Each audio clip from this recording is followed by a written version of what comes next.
Incredible timing. Hello and good morning. It is Friday, October 10th, on a beautiful day in my home.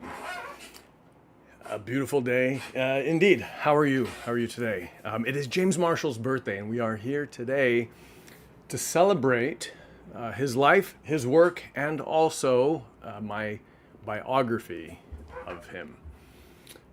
The format for today is going to be based on looking at the Easter eggs I hid in my book. Now, the book came out in May. I finished work on it last November, so it's actually been a while since I've looked at it that closely. I have, of course,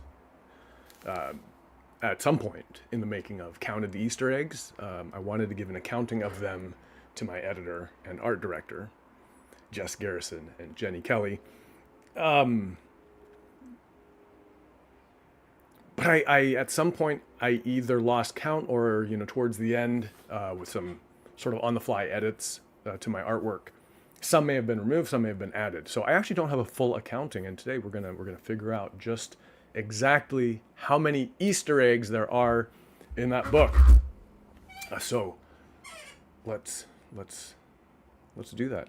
I want to take a few minutes though before we start to sort of center myself. Oftentimes when I do these things, I launch into it at full speed.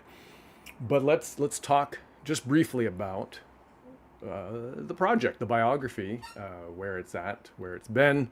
I will also take a few moments to check in on my other social media devices to make sure I'm advertising this live stream as much as possible. I'm used to, of course, doing this without any audience at all.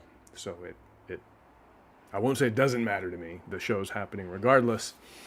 But it would be nice if there were some people to come help celebrate. James Marshall is such a beloved figure. Oh, look at this. Maybe I can reveal that later.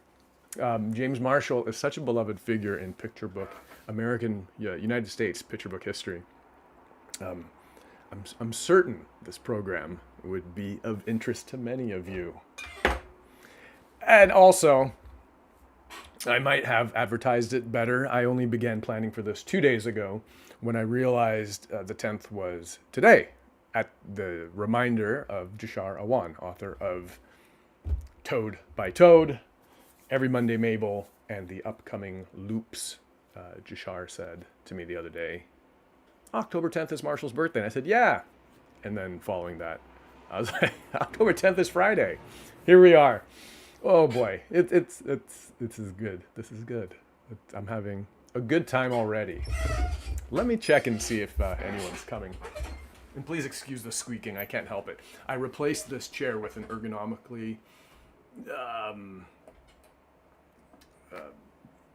minded one that was created with all the points of a person's posture considered. I didn't like it, and also it made my legs go numb, which I don't think is great. What was I doing? Let's see. That's running.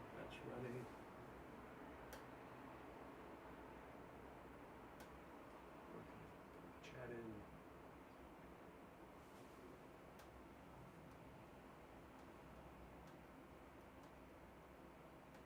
Wait.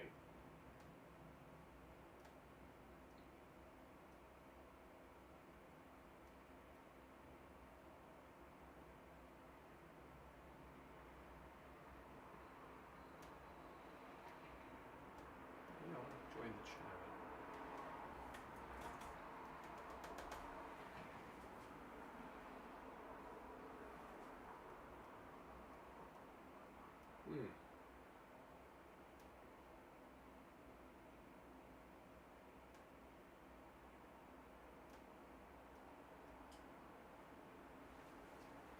It's a little frustrating. I can't access my chat from my laptop. I hope.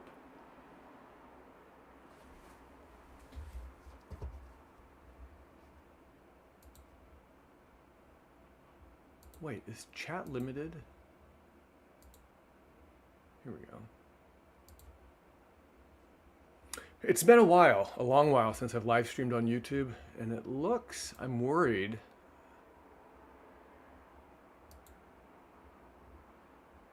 Here we go. Oh. Maybe this. I'm concerned because it looks as if chat has been limited to what's called top fans, but I haven't monetized my account in any kind of way. Well, hey, there's 2 viewers, which means there's someone else watching now besides me from my other device. Hey, welcome. Please say hello in the chat if you're able to access it. Boy, I hope you can. And if you can't and you're in contact with me via some other social media, please let me know if you're having trouble with the chat. I can always end the stream and restart it. All right, let's see.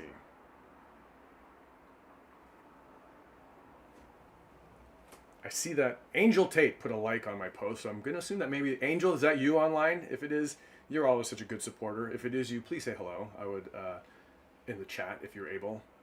I would very much like to make sure that's running.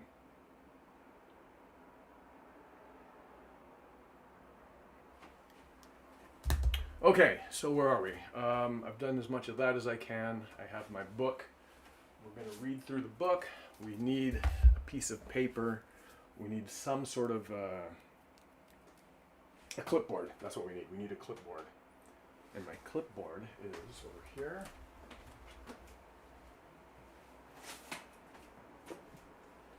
Hey, this is incidentally a clipboard I thought I could use in the making of the book when I was doing watercolors. But I quickly realized I can't do watercolors in a traditional way. I would take my papers, my watercolor papers, pin them or clip them here, tape them along the edges, and try to do it. And I see, look, there's the tape artifact from that effort. I could not and still cannot get the hang of watercolors. My process, which I'll describe to anyone who wants it, is actually traditional watercolors, but not applied in a traditional way. All right, we've got paper. We've got a marker.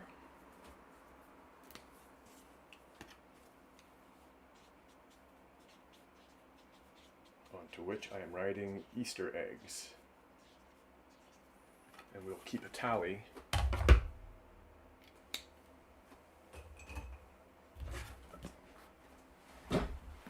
eggs as we go. I don't really like how I wrote that. I'm going to write it again. All right. The pen I used was an oil-based paint marker, and it stinks. I can't use it.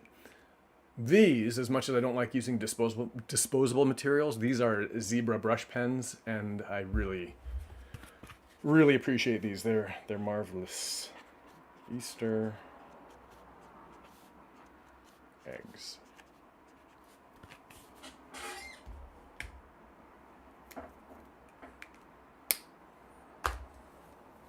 All right, so on my list is to read books, to share martial artifacts.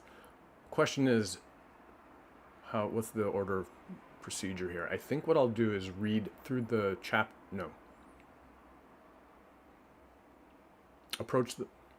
do I stop reading every time I see an Easter egg, or do I read through an entire chapter and then go back and recount the Easter eggs? I think that would be the clearest way to do it, because if we chop it up, if we do it that choppy, I don't think I'll be satisfied. Yeah.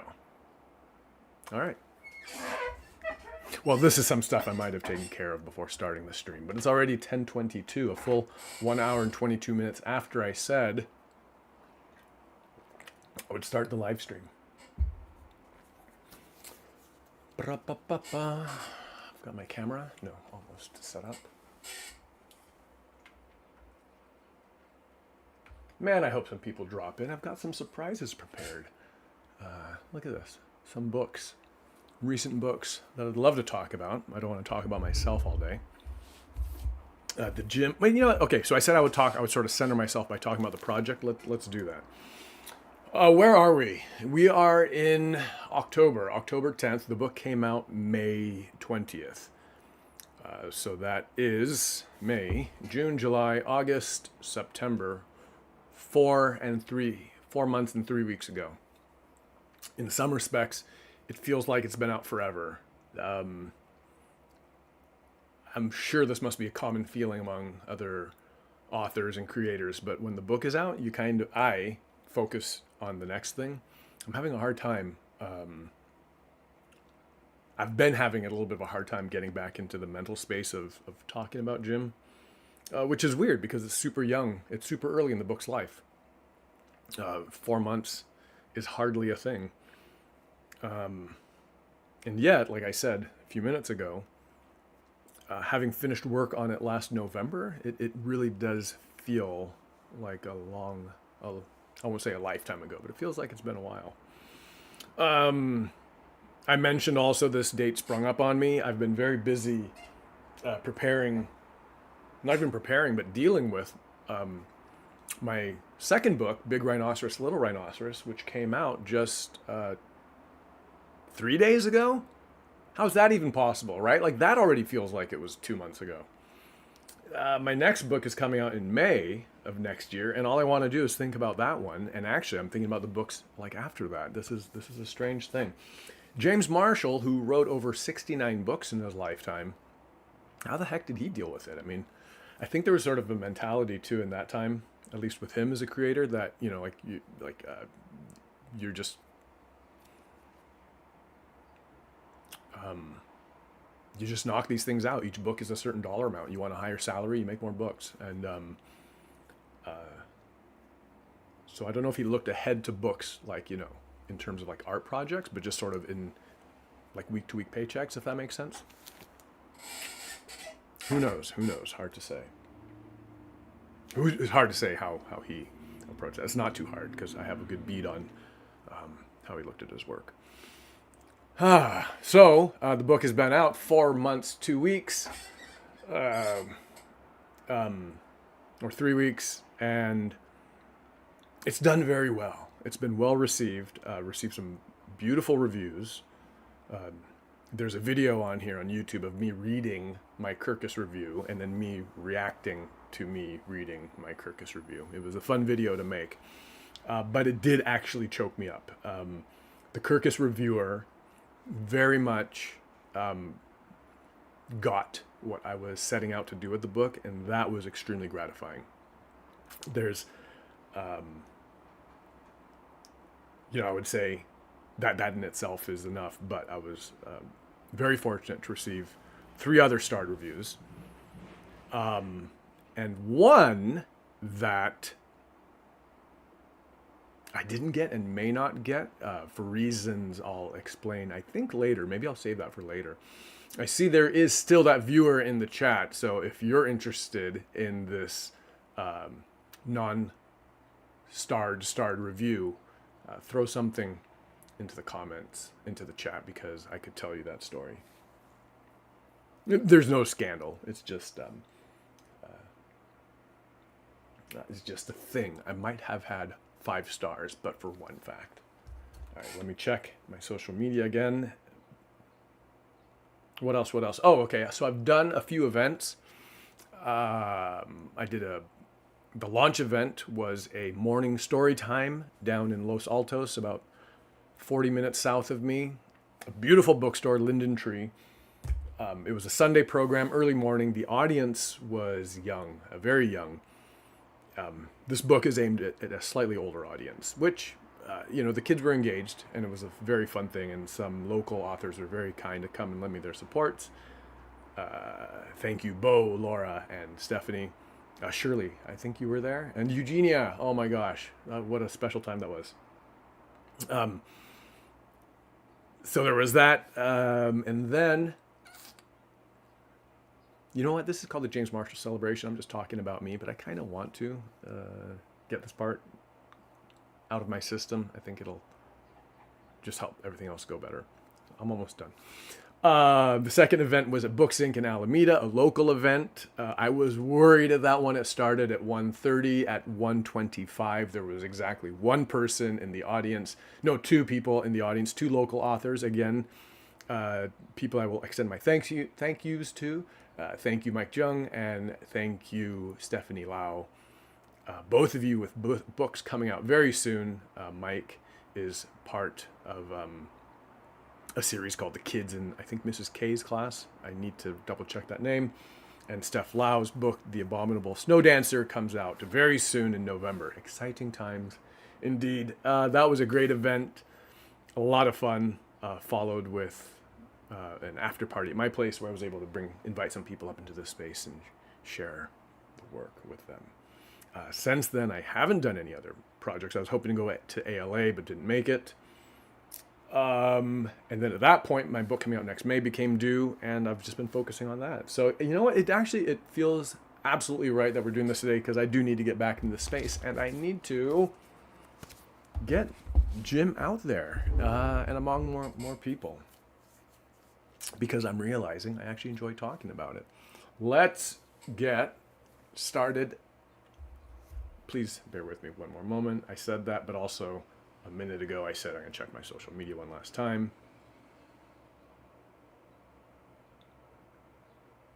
Okay, now I'm going to text a friend explicitly and say,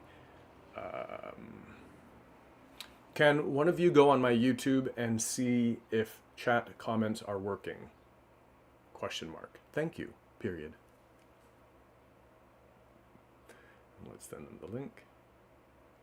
Send them the link. It's not in my clipboard. Copy link.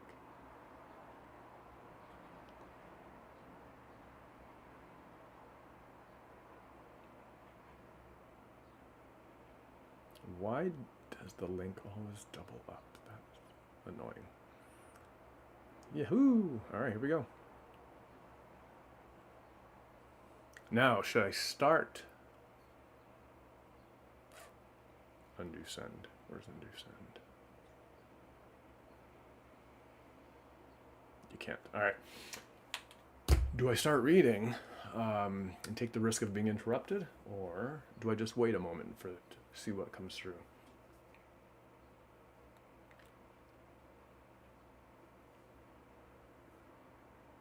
Mm-hmm. Mm-hmm.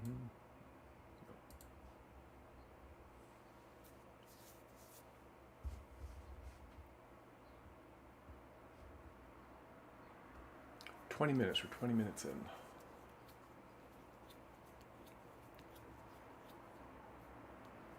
Oh, speaking of, you know what? Let me get the Rhino book just so I have it on hand in case anyone wants to see it.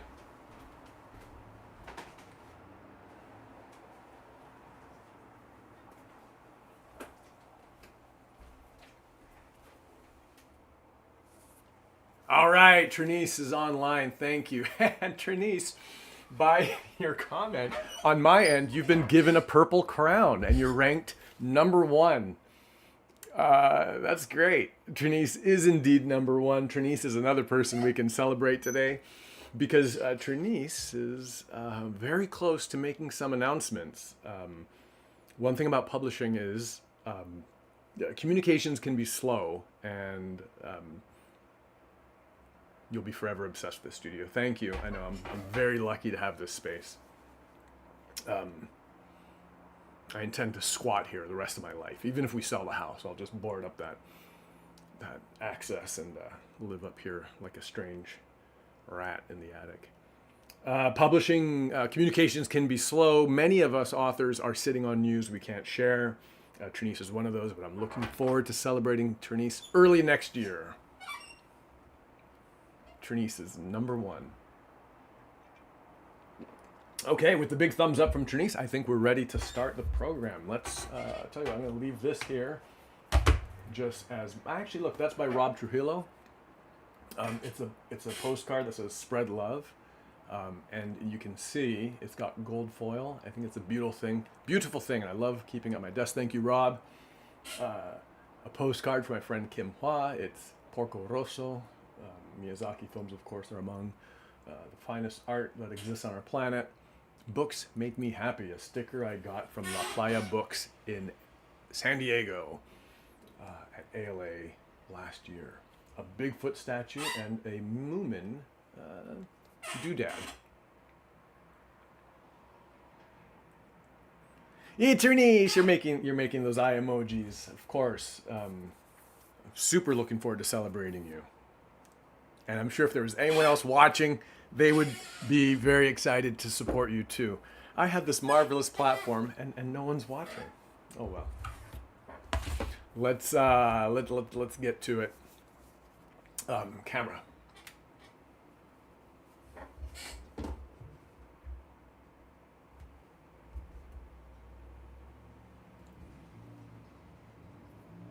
All right, here we go. Overhead camera. Mm-hmm. Whoops. Here we are. Let's get focused. But wait, we need our branding. Do we need our branding? I think we should have our branding over there. Pardon me while I copy a few things. Can I select more than one? Yes. Copy.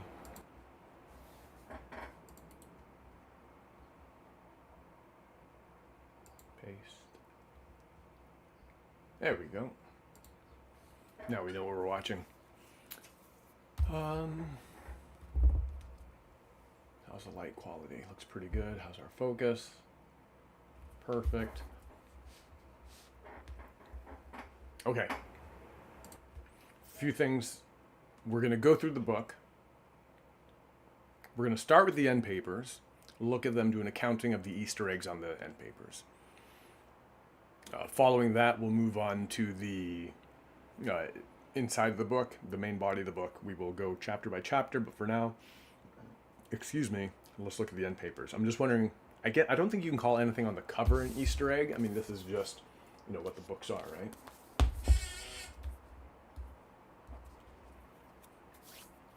Thank you, Trini. Saw your text. I appreciate it. You just want views on your announcement. I know. I appreciate your help. You're a wonderful supporter. Test, test. Can you hear me? Yes, you can. We're all good. All right, Jim. 6 true stories about one great artist, James Marshall, written and illustrated by Gerald Connors. Let's look at the end papers.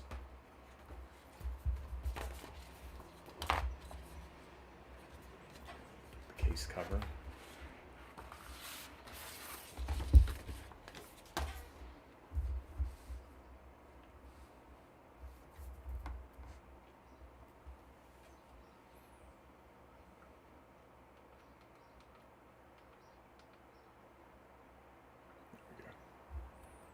Okay, I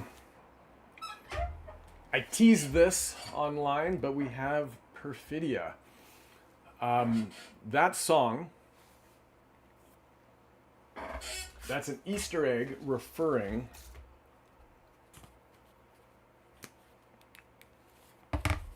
let's do this, front end papers.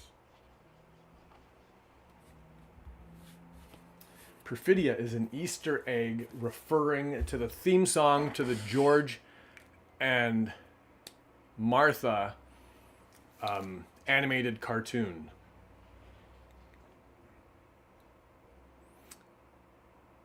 Hey, foodie people. I can hear you. Well, rather, I can read you. The chat appears. There's a small delay. So I don't always see it immediately.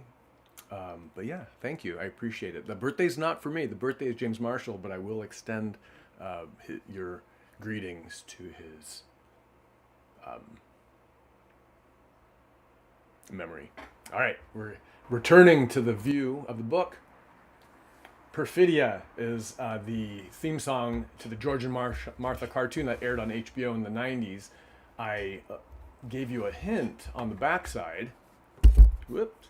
On the backside, where I changed the title of it to Mambo for Two Hippos.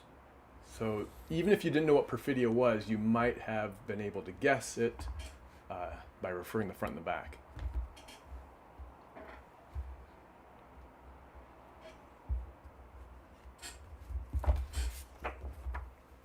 All right, foodie people, I'd be interested to know if you're familiar with James Marshall's books in India. I somehow doubt it, but it's not impossible. His books made it into translation all around the world. All right, so we have the Perfidia one. That's the airplane. I can't know if I can call it an Easter egg, but that's the airplane that reference. You know what? Let's do it. That's an airplane that references his the plane crash he was supposedly in. This one, call Shelley Fogelman. That's James Marshall's agent. Right here we have an obelisk. This is something that James Marshall drew in many of his books, often putting them in pictures in the background. Let's see. I'm not going to call the characters Easter eggs, but maybe I can call this one. That's Moisha from Where the Wild Things Are.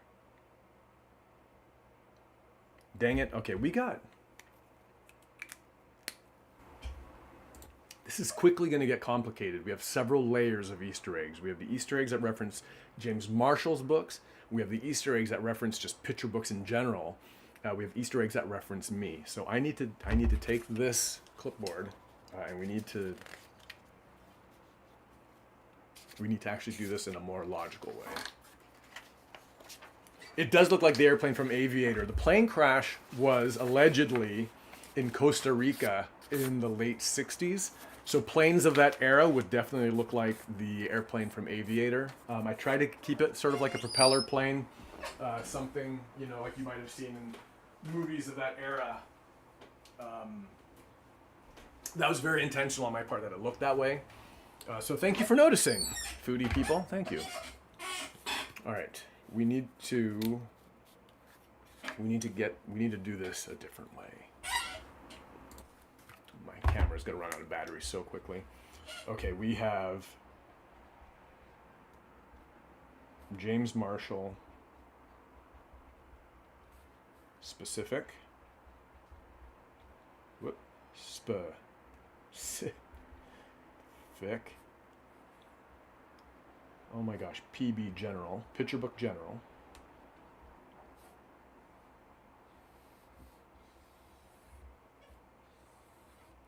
And then self-indulgent.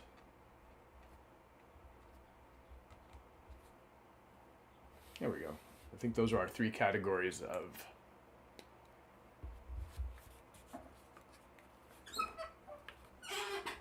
Oh, well, foodie people, not many people. I'll tell you right now, I talk a lot. I think even people who share my native language have trouble understanding me, so please don't don't worry about it. Just enjoy the drawings. Enjoy the sound of my voice. I'm just talking about the book I made. This is the book I made that came out in May. It's about a man named James Marshall. I'm talking about his life, and that's all today is. It's just for fun, so I hope you enjoy some part of it. What are you trying to explain? Explain yourself. All right, James Marshall specific. We have Perfidia. We have the obelisk. We have Shelley Fogelman. And we have the airplane.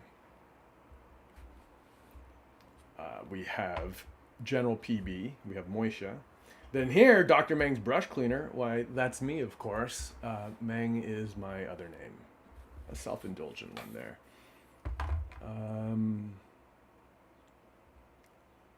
That's a reference to James Marshall's little sister, who isn't mentioned in the book. I don't think I can call that an Easter egg. That's just like a life fact. This one, however, refers to the opera he went to with Maurice, Arnold, and Anita. So I'm going to put that one as an Easter egg there. And that's it.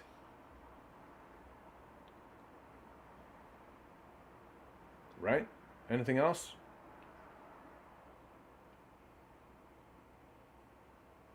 All right, there we go. Jim, 6 true stories about one great artist, James Marshall, written and illustrated by Gerald Connors. Jim, also Jim. No Easter eggs on this page.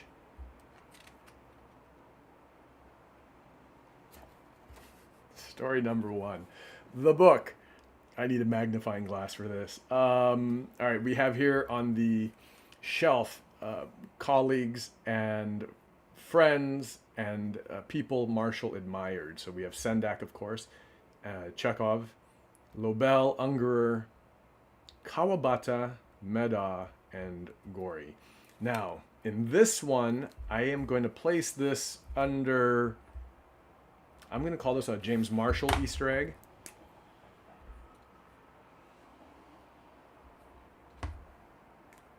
For one thing, Kawabata. Let me put on my lecturing hat. Wait, I do have a new hat. Is this my lecturing hat? My lecturing hat. When James Marshall listed quite a few things as influences, among them, I'm sorry, the chat's distracting me. James Marshall listed many people as influences.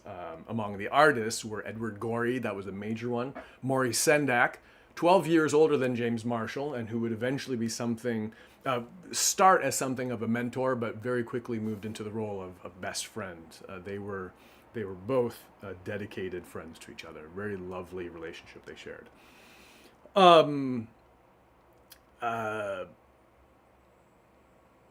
Let's see. Oh, Edward Ardizzone, an English children's book illustrator. Let me grab a book of his, actually, because he doesn't get a lot of play. He doesn't get a lot of attention. And in fact, even me, myself, on Rhino Day, forgot to celebrate this. Where is it? Diana and Rhinoceros.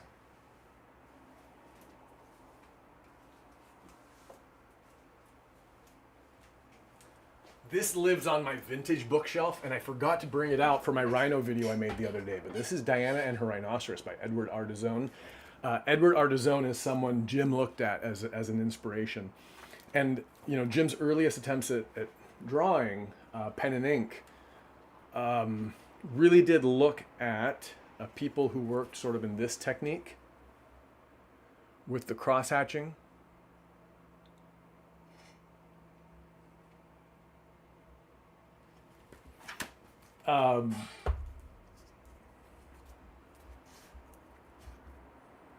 Among the people, non-picture book people that James Marshall considered inspirations were Kawabata, a Japanese, I don't know if I can say novelist, but we'll just say writer. Kawabata did a series of stories called the Palm of Hand stories, which he called his Palm of Hand stories. These were stories that were so small they would fit in the palm of your hand. It's hard not to look at that as a direct inspiration on James Marshall's George and Martha stories. They, you know, they're small. First of all, they're very small, fit in your palm of your hands easily, but they're really more just sort of like about a vibe.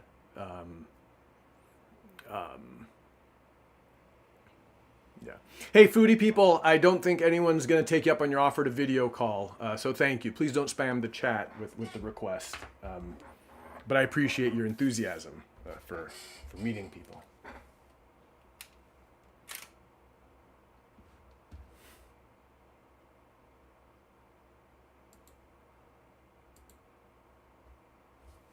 All right, let's carry on with the reading.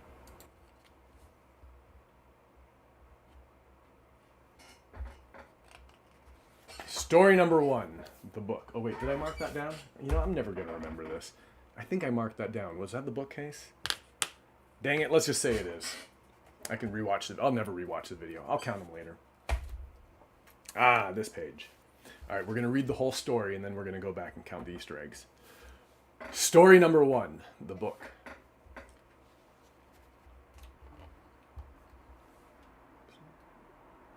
James Marshall had a friend named Harry. Harry was full of wild ideas. One night, Harry called on the telephone. "Jim," whispered Harry, "Miss Nelson is missing." "Interesting," said Jim. The next day, Harry came for a visit. "Miss Nelson is a teacher," he explained. "She goes missing, but there's a mean substitute teacher and a jealous principal. The school is haunted, and there's a circus sideshow and gargoyles and time travel. Here, I wrote it all down," said Harry. "I'll have a look," said Jim. Jim collected the papers and went inside his studio. He took out his pen and made some sketches. In no time, he had whipped Harry's story into shape. I like this substitute teacher, he said. I have just the name for her. Months later, the story became a best-selling book. We sure wrote a good story, didn't we? Said Harry. I couldn't have done it without you, said Jim.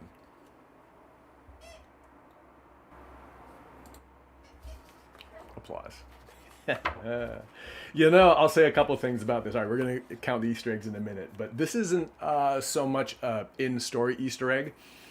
But when I went to begin reading this story at bookstores and various author events, I didn't exactly rehearse, but I was wondering how I wanted, to deliver it.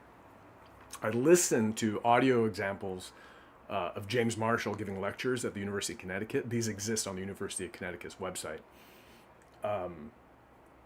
And his reading of George and Martha Split Pea Soup starts out with, Martha loved making split pea soup. And there's something in that delivery, and I don't think I nailed it this time, but when I do my live events, I always start with, James Marshall had a friend named Harry. So I open every chapter that way. Yeah, so that was fun. James Marshall had a friend named Harry. Indeed, he did. This chapter of the book is dedicated to Jim and Harry's friendship. Harry was, at one time, Jim's boyfriend. In fact, he was at one time Jim's teacher at Trinity College in San Antonio. Harry taught Spanish. Jim took the language course. They weren't that far apart in age, so I don't know if I should say teacher. Maybe he was a TA, but yeah, that's how they met. They had written a few books together before doing Miss Nelson, but the story of Miss Nelson is always told with Harry going, Miss Nelson is missing! Exclamation point, right? If you watch the Weston Woods video of James Marshall talking about Miss Nelson and and how it came to be, he describes the scandal, right? I know. He describes the phone call this way. He goes, Harry called me in the middle of the night and he whispered, Miss Nelson is missing. And it gave me such an insight to how Harry's mind worked. Harry died in 2018. It's like theatrical, mysterious. It wasn't a frantic, zany, Miss Nelson is missing. It was, it's a mystery. Miss Nelson is missing. Where has she gone? And that definitely affected my understanding of their relationship and how they approached their stories. That was a great thing to find. I was so happy to hear that. Let's look at this page. Easter eggs on this page include Edward Gorey's doubtful guest. In fact, that's really the only Easter egg on this page. Well, what do you know? One Easter egg. I did say, and we shall put that underneath Picture Book General. Oop. All right. I said every page has at least one, and except for the title page, I think that might be true. The next day, Harry came for a visit. This page. I'm not using the overhead because I want to preserve my batteries. This page where Harry comes for a visit. The Easter egg here is that the text on this page, the little stuff scribbled. Let's see if we can do this.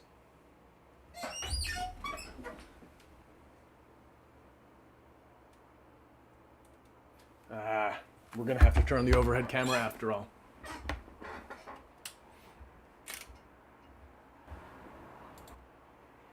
Zoom in. Focus. Can I focus? Come on, focus. I don't think there's a way we're going to be able to read this. There we go. Hang on. Can you see that? It says Miss Nelson took. Dang it.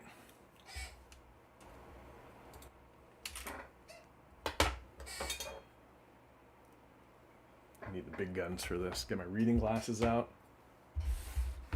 and investigate that. It says, Miss Nelson took one look at the UFO and let out a blood-curdling scream. Gadzooks. This one says, okay, so that one's of my own invention, but Gadzooks is a very hairy line. This one is taken directly from Miss Nelson Gets a Telephone Call. Harry Allard's fourth Miss Nelson book, self-published directly to Amazon Kindle. A book not many people know about. How early night falls this time of year, Miss Nelson thought ruefully to herself. That's a great line. How early night falls this time of year, Miss Nelson thought ruefully to herself. Yeah, I forgot this. Okay, so then this one's also of my own invention, and it says, Miss Nelson picked up the cursed ring and threw it into the volcano. So that's very clearly a Lord of the Rings reference. So what we're going to do here is we're going to put in a PB General for Harry Allard's... No, hang on. Oh, shit. He's borderline. He exists somewhere in this space. But it's a book he wrote without James Marshall, but it's a James Marshall character. I think I'll just throw it in Picture Book General, although it's borderline. And then, of course, Lord of the Rings is self-indulgent. What does that last one say?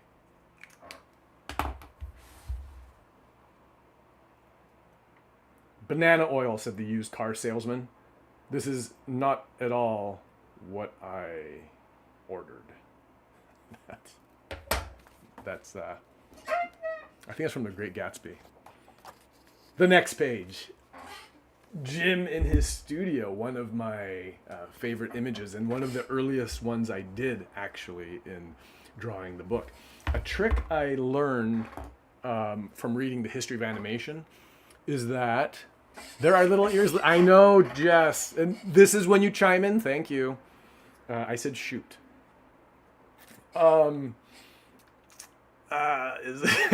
Is that all this guy does is swear?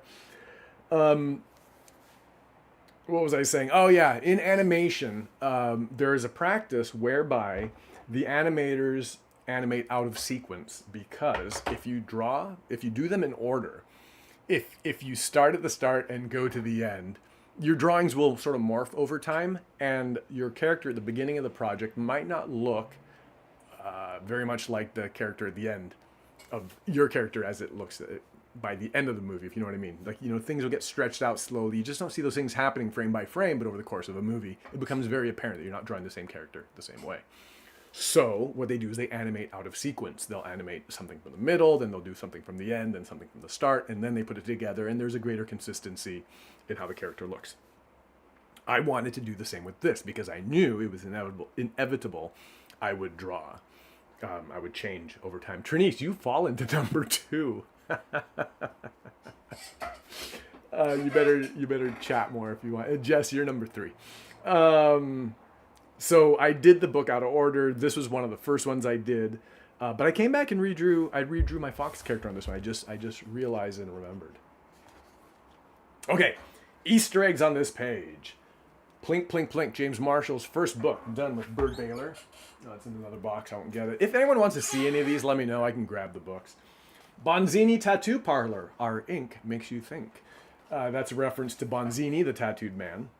The Swamp. I'm not going to call it an Easter egg because it's sort of vital to the story, and we all know who Swamp is by the end of this. And then Mildred Sludge, Beatrice Bog, Dev Quagmire, and Viola Swamp. No, no, no, yes.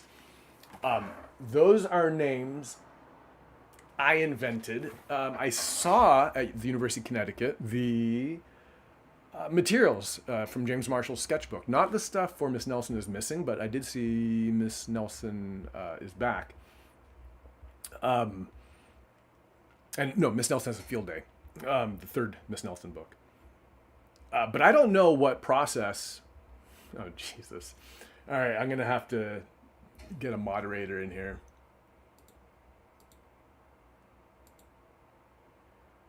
Damn it, I can't do it from the... Darn it, I can't do it from this place. Would you all indulge me in just a moment of moderation?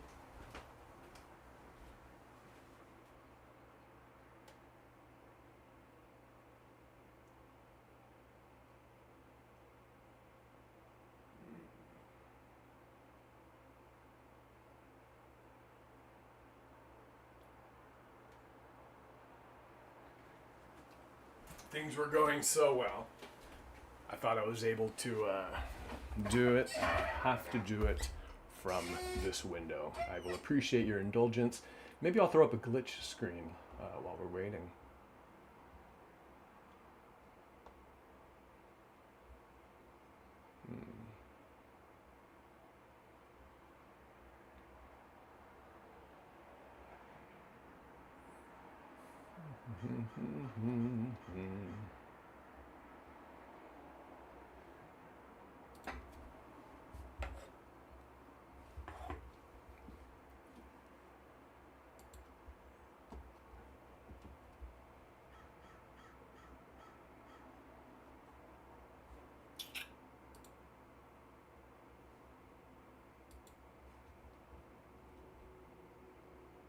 I appreciate your patience. Thank you, everybody.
I think that takes care of it.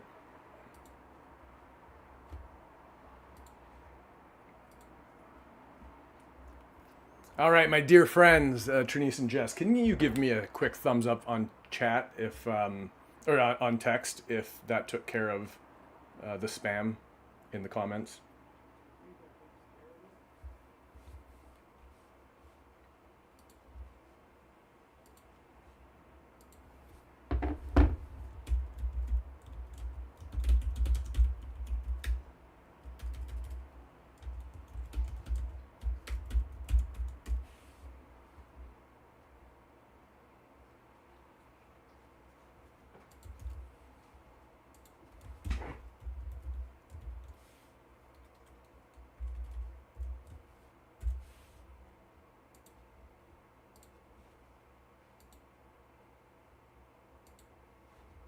All right.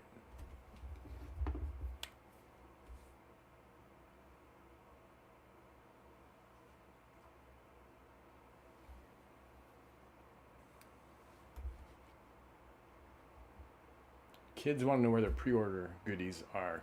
For what? For Rhino or for Jim? Were they meant to get a poster? Let me know. Okay, where were we? Yes, these names, the names on this book, or the names on the paper. So I didn't see the materials behind the creation of Miss Nelson is Missing. I don't think they played with a lot of names. By the sounds of it, Harry went into this with a fully fledged idea of who the characters were, Miss Nelson and probably Viola Swamp.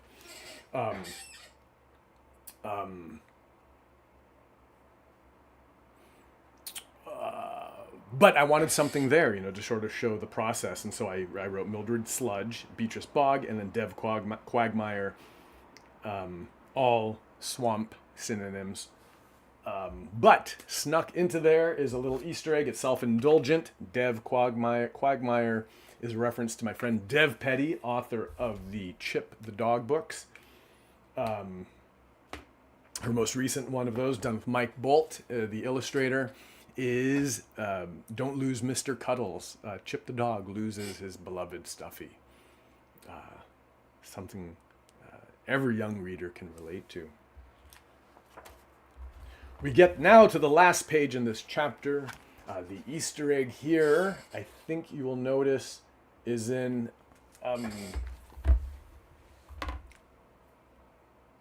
I'm worried now I've shut everyone out of chat. Hello? We got some thumbs up. All right, we're good. Thank you. I appreciate it.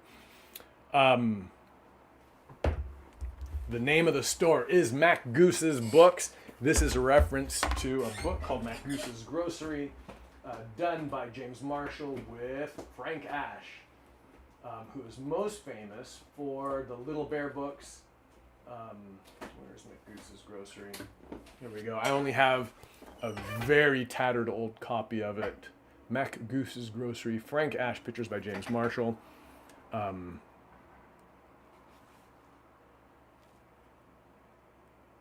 This one is dedicated to Billy, and it was written in 1978, so this must be very close to the time that Jim met Billy, something we'll be covering in the next chapter.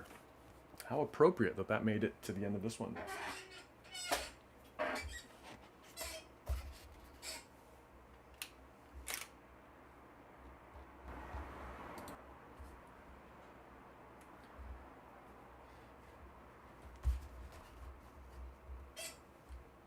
Focus. Story number 2. How cute. It's getting brighter in here as the sun moves. We're going to adjust our aperture, or exposure, or our ISO, I guess. Story number 2. How cute. People liked James Marshall's books. How cute, they would say about his drawings. Jim did not like that word. How zany, others would say. He liked that word even less. You know who never gets called cute or zany, said Jim? Classical musicians. Jim dug out his old viola and started practicing. He liked classical music. It made him feel sophisticated and smart. But he soon realized he liked drawing more. Jim put the viola away for good. I heard you used to be a classical musician, said a fan one day. Why on earth did you stop? Jim thought. I hurt my wrist, he said, in a terrible plane crash. It's a good thing you didn't hurt it badly enough to stop drawing, said a man named Billy, who was browsing books nearby. Yes, said Jim. It was a lucky accident. Jim and Billy began to spend time together. They liked each other quite a lot. All right. Ain't that a lovely chapter? Well,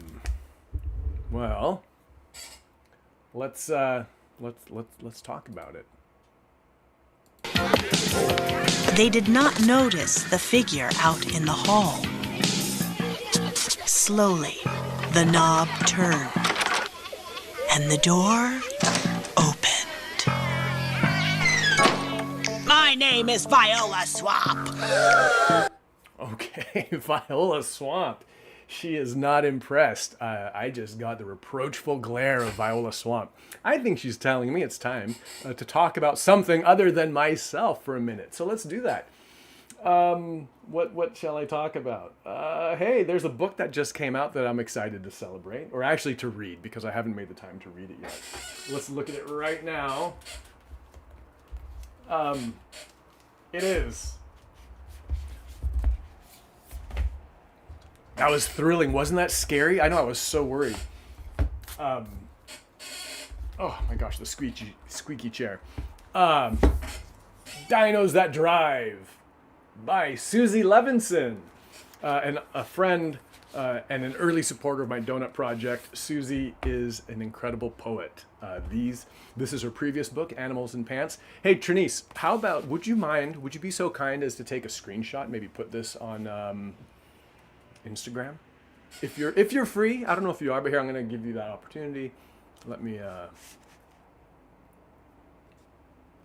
we could let Suzy know that her book is presently online.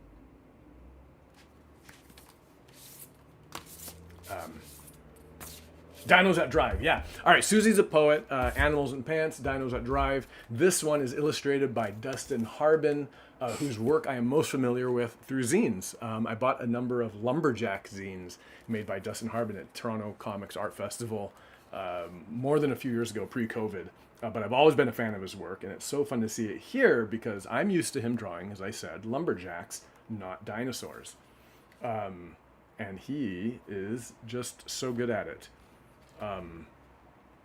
He clearly must also like dinosaurs because you have, you know, Parasaurolophus, I believe, or however you pronounce it. Where was one? There was one here I really admired. Stegosaurus, there you go. The Stegosaurus here is drawn clearly. Look at that, the plates on its back. Just drawn so well. And then, you know, these, you're hosted by either a pterodactyl or a quetzalcoatl and a triceratops, which actually, Parasaurolophus, it was my favorite dinosaur for the longest time, but I'm wondering if maybe I'm going to switch that to triceratops. Thank you, Trinice, I appreciate it. Dinos at Drive, out now. It just came out a little while ago, I think only last week. And again, I've been so busy, I haven't read it yet, but I'm looking forward to it. All right, back. I think that satisfies Viola Swamp. Let's go back to Jim. Easter eggs. No Easter egg on the title page, except that, you know, Jim did sort of take exception with reviews that reduced his work to zany or cute. Easter eggs aplenty on this page. The three characters you see are Nosy Mrs. Rat, Whisker Wickles, and then a generic James Marshall-ish pig. But the pig is reading Piggy in a Puddle. Although it says, because of space, it just says Pig in Pud. So that's 1, 2, 3 James Marshall book references. I'm going to count this one as a self-indulgent Easter egg. I spelt the word fart behind the pig's ear. It says fine art, but I obscured the I-N-E, so we have fart. We have 1, 2, 3 James Marshall specific and 1 self-indulgent. I don't know if that really counts as an Easter egg. I mean, it's a hidden detail, but it doesn't really reference anything. You know what? I'm going to have to take that out because if I did, for example, have like a fart book out, which I don't, and then maybe that would be a reference. So I'm gonna take it out. It's a cute little thing, but it's not an Easter egg. Okay. The following page we have Shostakovich, a reference to James Marshall's. I mentioned his inspiration, one of his inspirations being Kawabata. Shostakovich is also was a musician he really admired and appreciated. He was indeed a violist. Is that how you say it? He played the viola. And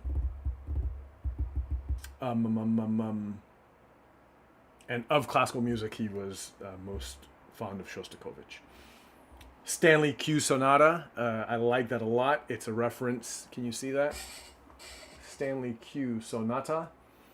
Little fart. It's a reference to Stanley Q Stupid from the Stupids, but what I like most about it is that it's the Stanley Q Sonata and it's a single note. That's indeed a very stupid sonata.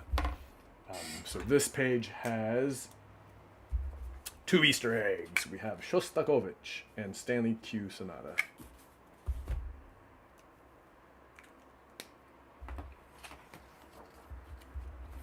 The next page.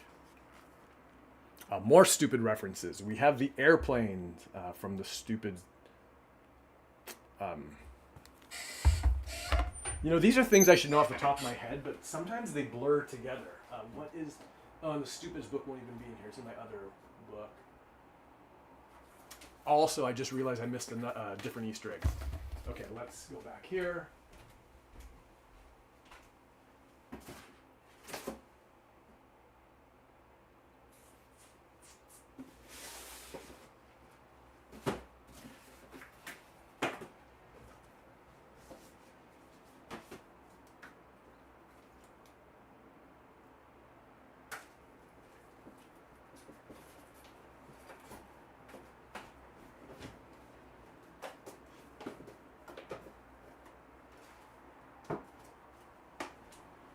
So that's the box I take with me to my book events, which I've only done twice, but I keep in their books to share with kids the references. So we're going to take these in order.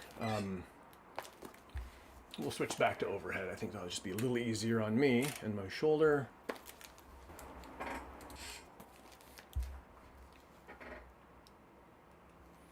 All right, the airplane. It is from The Stupid's Take Off. I was just sort of referencing it. It's very similar, although, you know, I added color to the wings and tail fin. We have Rapscallion Jones right there. We have Yummers right there. This book apparently did really, really well, although it's not one of his better known stories. So that is 1, 2, 3 Easter eggs on that page. James Marshall specific. 1, 2, 3. And then on the following page, we have wings. Ah, the two people here supporting me.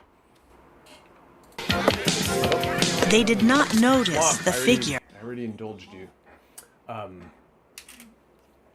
Two of the people in chat are two of the three people with whom I share a text chat chain, and they were so kind at the announcement of my book deal.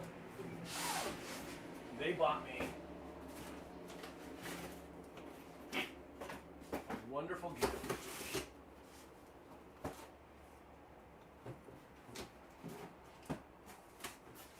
That I keep in a separate box.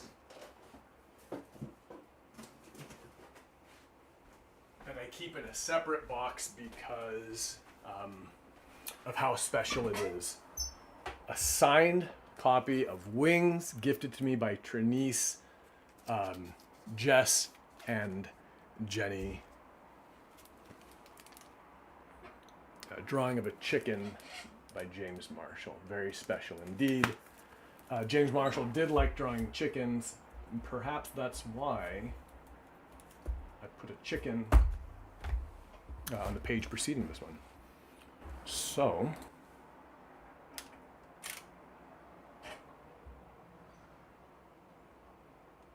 yep. We have Yummers, of course. We just talked about that. We have Wings right there. Wings.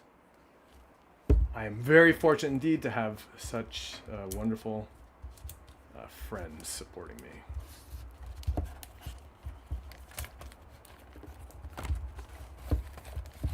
Trying to treat that nicely. Okay, Wings. And then up here, Summer in the South. This is sort of a middle grade novel by James Marshall. And when I bought it, it came with this in it. Richard Stilton from Texas. I bought this on eBay. That's a nice little thing to find in a book. Yeah, it's a story. It's sort of a Hercule Poirot or a Knives Out not murder mystery, but just like a crime mystery. All animal cast. Not sure who did the cover illustration, but I'm really fond of this book. Yeah, James Marshall. It's his only non-picture book / early reader effort. A Summer in the South, and that is there. This appears on the page with Jim and Billy. You know, I'll let you read into that what you will. Yummers we've counted, but we have these two now. 1, 2.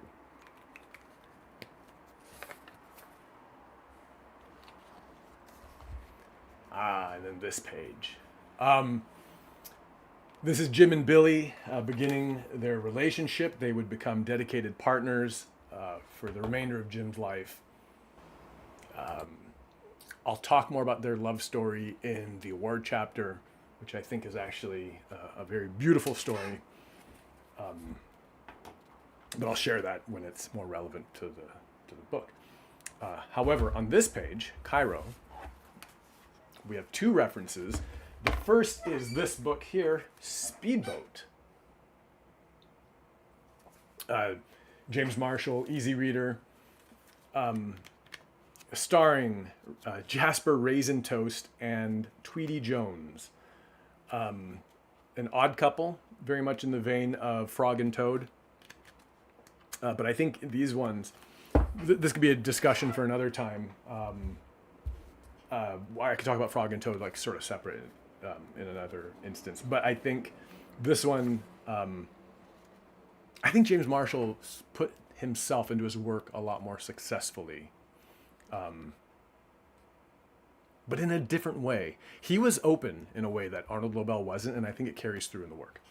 That's what I'll say about it. Speedboat, that's a reference here, but also Cairo, which I alluded to in my video on Instagram. Cairo was the working title of the book Bonzini, the Tattooed Man.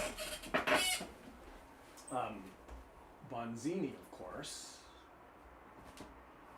is in my other box. Of course it would be.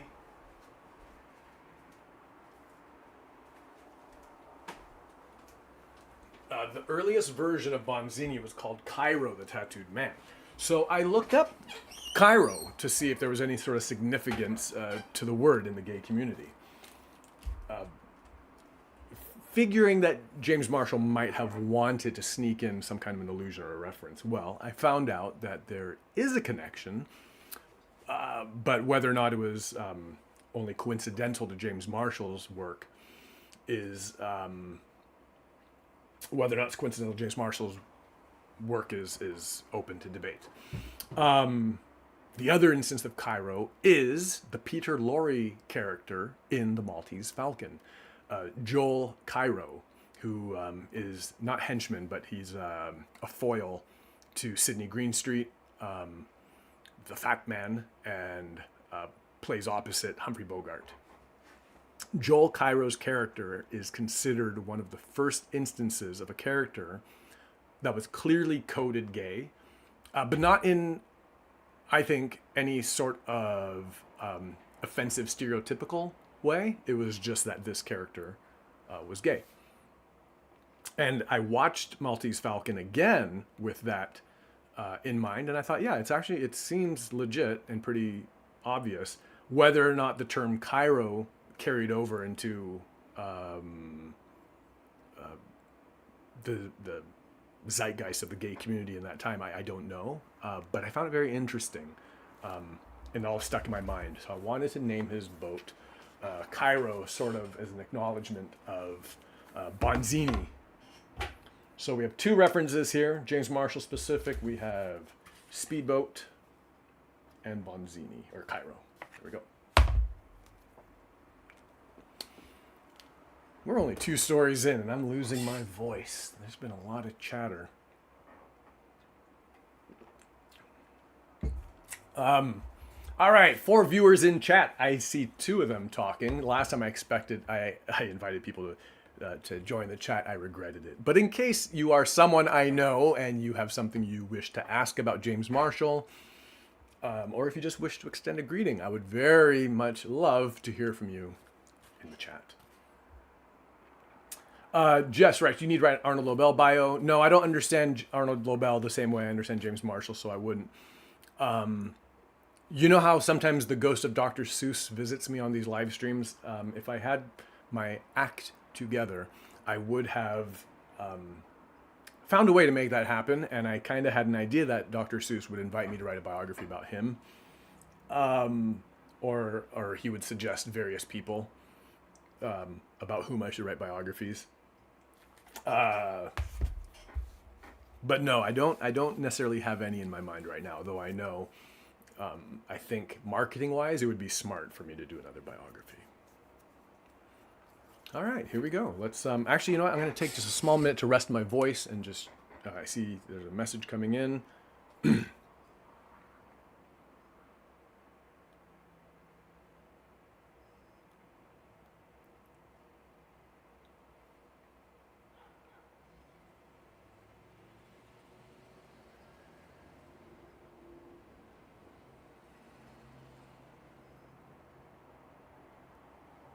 All right.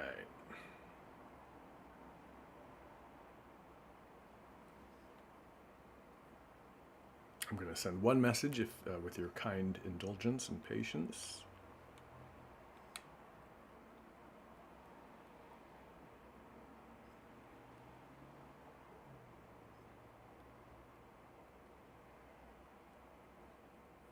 Okay, That brings us to story number 3, friendly competition. And I think this is where our count is maybe going to double. Oh, wait, no, wait. Before we do that, I realized I'd forgotten one. Yes, I absolutely forgot. Over here, you need to be an eagle eye for this one. But the apartment Jim is living in there is apartment number 9. Number 9. Yes, indeed. Mary Alice operator number 9. I remember thinking that page felt thin on Easter eggs. I wanted to slip one in, so we have number 9, Mary Alice. Okay, here we go.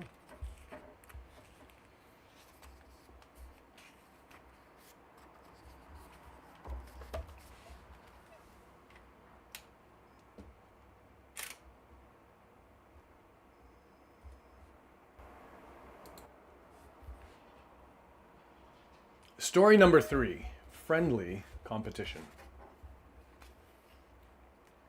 No Easter eggs, but we have Sendak and Lobel right there. James Marshall had 2 friends who also wrote books. They were Maurice and Arnold. Together, the 3 friends had wild adventures. It was a competition to see who could be the most outrageous. Honestly, said Arnold's wife Anita, you 3 are real characters. I can use that, said Jim. I can use that, said Jim. I think that's a better way to read it. He began writing another set of books about a group of rambunctious friends. These stories are very good, said Maurice. Big deal, said Jim. I could write 1,000 stories, and they wouldn't be as beautiful as yours. Maybe, said Maurice, but I could write 1,000,000 stories, and they wouldn't be as funny as yours. Great, said Jim. You're wiser than me, too. Womp womp.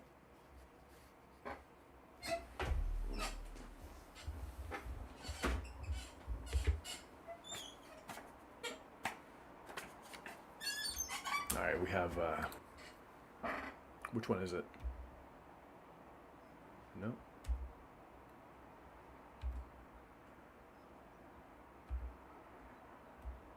Sorry.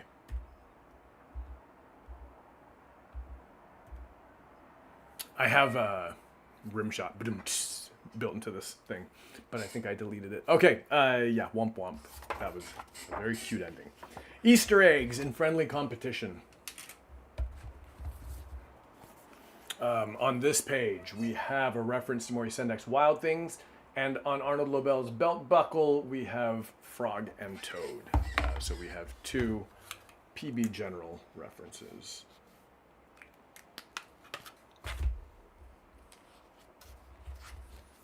This page, a challenge on this page was in how to depict Anita. So Anita, in James Marshall's own work, is purposely and explicitly drawn as a toad. That toad's name is Carmen. I'm not sure how they shared that as a joke between them, but Anita knew that was her, and they all had presumably a good laugh about it. So we have here Tiny Giant at Large, which is a reference to Anita's book, The Dwarf Giant, which itself is a story about her relationship with Arnold.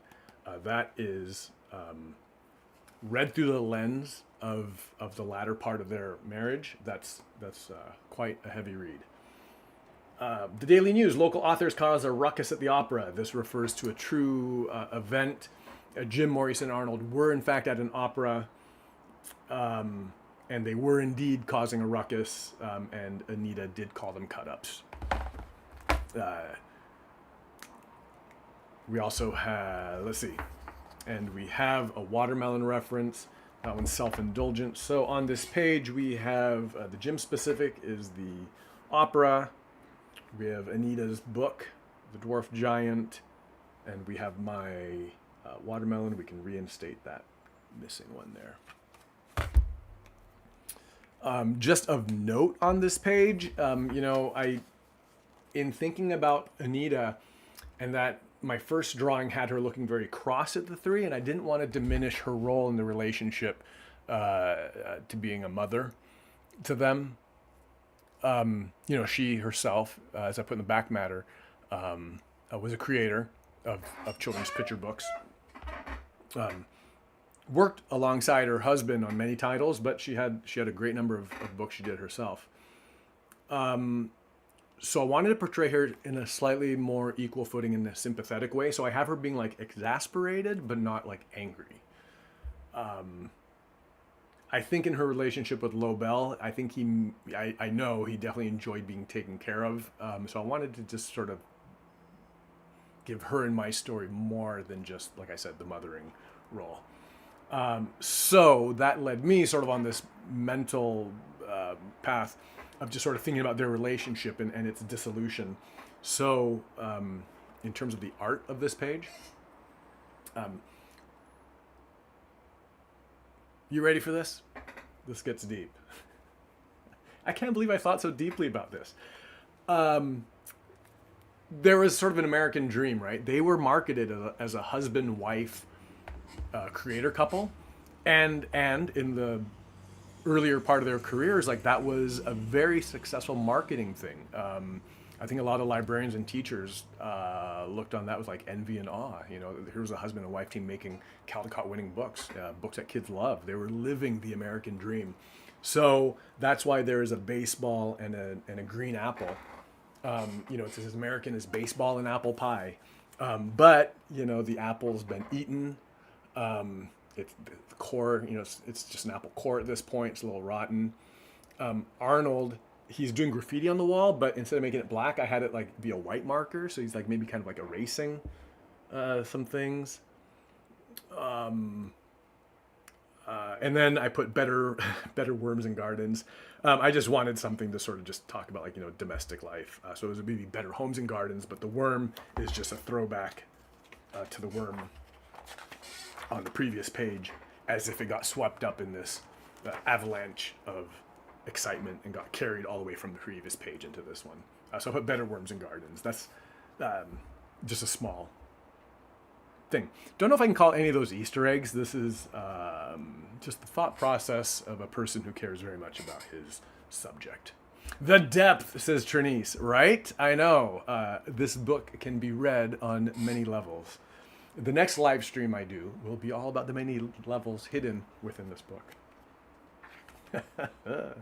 No, I'm proud of this page. When I talk about myself as not being an excellent watercolorist, and I say this not in any kind of, it's not false modesty, it's not imposter syndrome, it's not being cute, it's not being coy. I believe and own the fact that I do not have the skills I wish I had in watercolors. So, for example, I really love watercolor texturing, you know, like where the edges of watercolors become sort of darker than the, you know, the pigment pools on the outside of the water as it evaporates. There's no way I could achieve that on this page and get those lines to kind of go across the characters and be consistent. Nor could I find a way to just like get, well, it comes down to that consistency. So this is sort of an explanation of my technique. These are watercolor lines drawn on paper, but I do them on paper, scan them, and then sort of paste them into the illustration on the computer because it's just something I can't achieve on paper. Something I wish I could do, but in order for that to work, you have to have way more patience than I have. Watercolor is a medium of patience and trust. Two areas where I'm deficient. Yep. Okay, next page.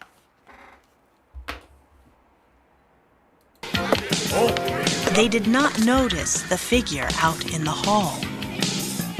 Slowly, the knob turned, and the door opened. My name is Viola Swamp. Gasp. Yeah, Viola Swamp is telling me it's time to pay tribute to someone else. First, then, I will just allude to this Easter egg right at the top of the page. Take a leap at Mudd's Dance Academy. Speaking of levels, this is an Easter egg that works on, I think, 3 levels.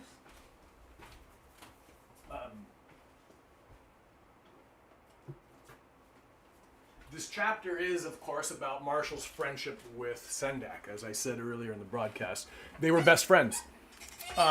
Posthumously, after James Marshall passed away, they, meaning the publishers, took one of his manuscripts, Swine Lake, and it was illustrated by his friend. It's a very James Marshall story, here illustrated beautifully by his best friend.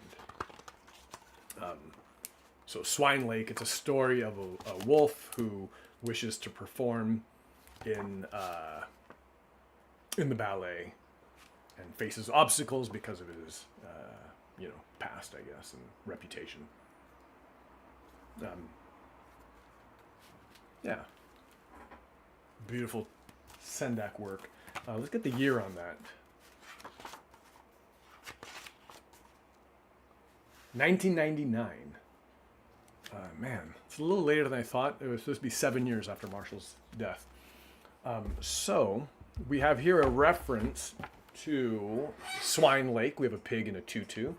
But it says, take a leap at Mudd's Dance Academy. This, of course, people will know is a reference to Ebony, my friend Ebony Mudd, someone to whom I feel deeply obliged.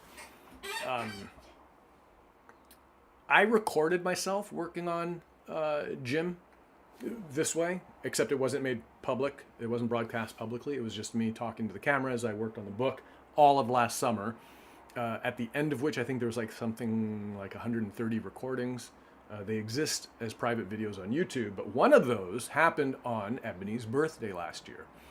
And so I took time in the broadcast to talk about how much I appreciate Ebony and what she means to me. She means a lot to me, and I appreciate her greatly.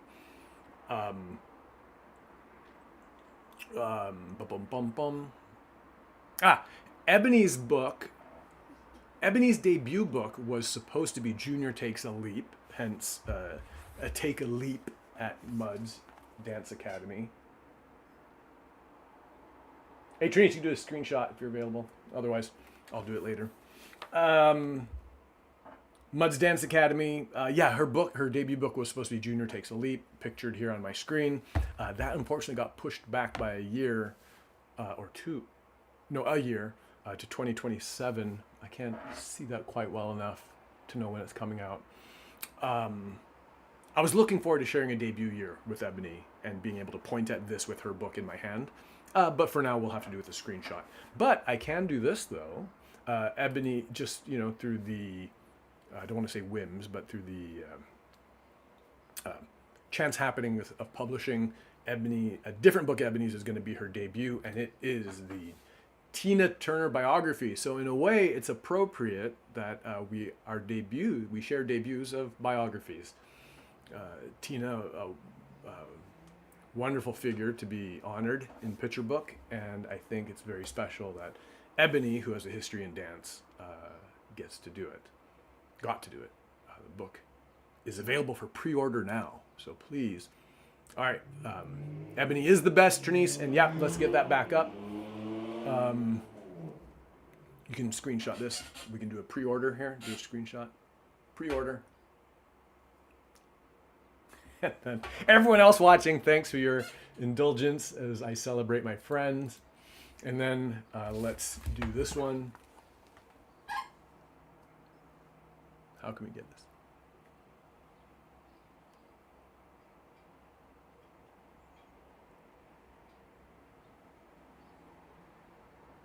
All right, I'm sure you got one in there. And then it felt appropriate that this page is about their friendship, that I would put someone who's come to be one of my close friends on this page. Ebony, there's no qualifier. I was very happy to put this Easter egg in there, and as I said, I remain deeply obliged to Ebony for her sage advice regarding publishing, and also Ebony is probably one of the smartest people I know when it comes to business and marketing. I'm a diva. I don't often feel I need help in writing or drawing, but I could always use help in knowing how to carry myself in business. All right, here we go. So let's see. We did the Easter eggs on the previous page. Yes. All right. So we have this is simultaneously a Jim nod, an Ebony nod, and a Junior. Well, okay. So it's self-indulgent. So we're going to count 2 there. This is a reference to the green loafers in the piece George and Martha pea soup story.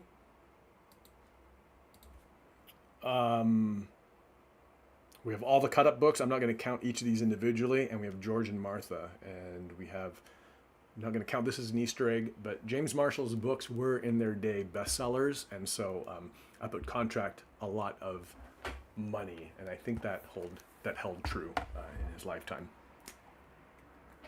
I don't remember the source, but somewhere in my research, it was that if he wanted to make a trip to Europe, he would just write another book. What a life. What a life. Okay, we have George and Martha, Swine Lake, the cut-ups, and the pea soup story. And then we have oh, that's right. We have a PB General, which is Junior Takes a Leap, and we have Self-Indulgent, My Friendship with Ebony. There you go. That's a good number of Easter eggs.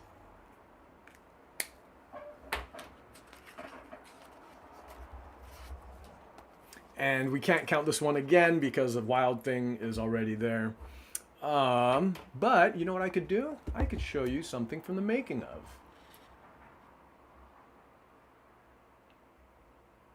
Where is it? Womp womp. Here we go. Hey, look at this. It's an early version of this page.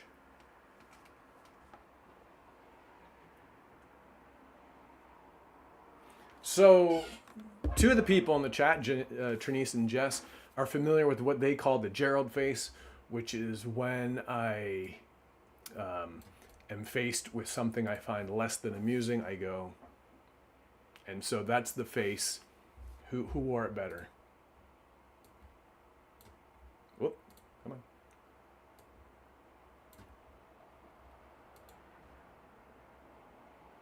There we go.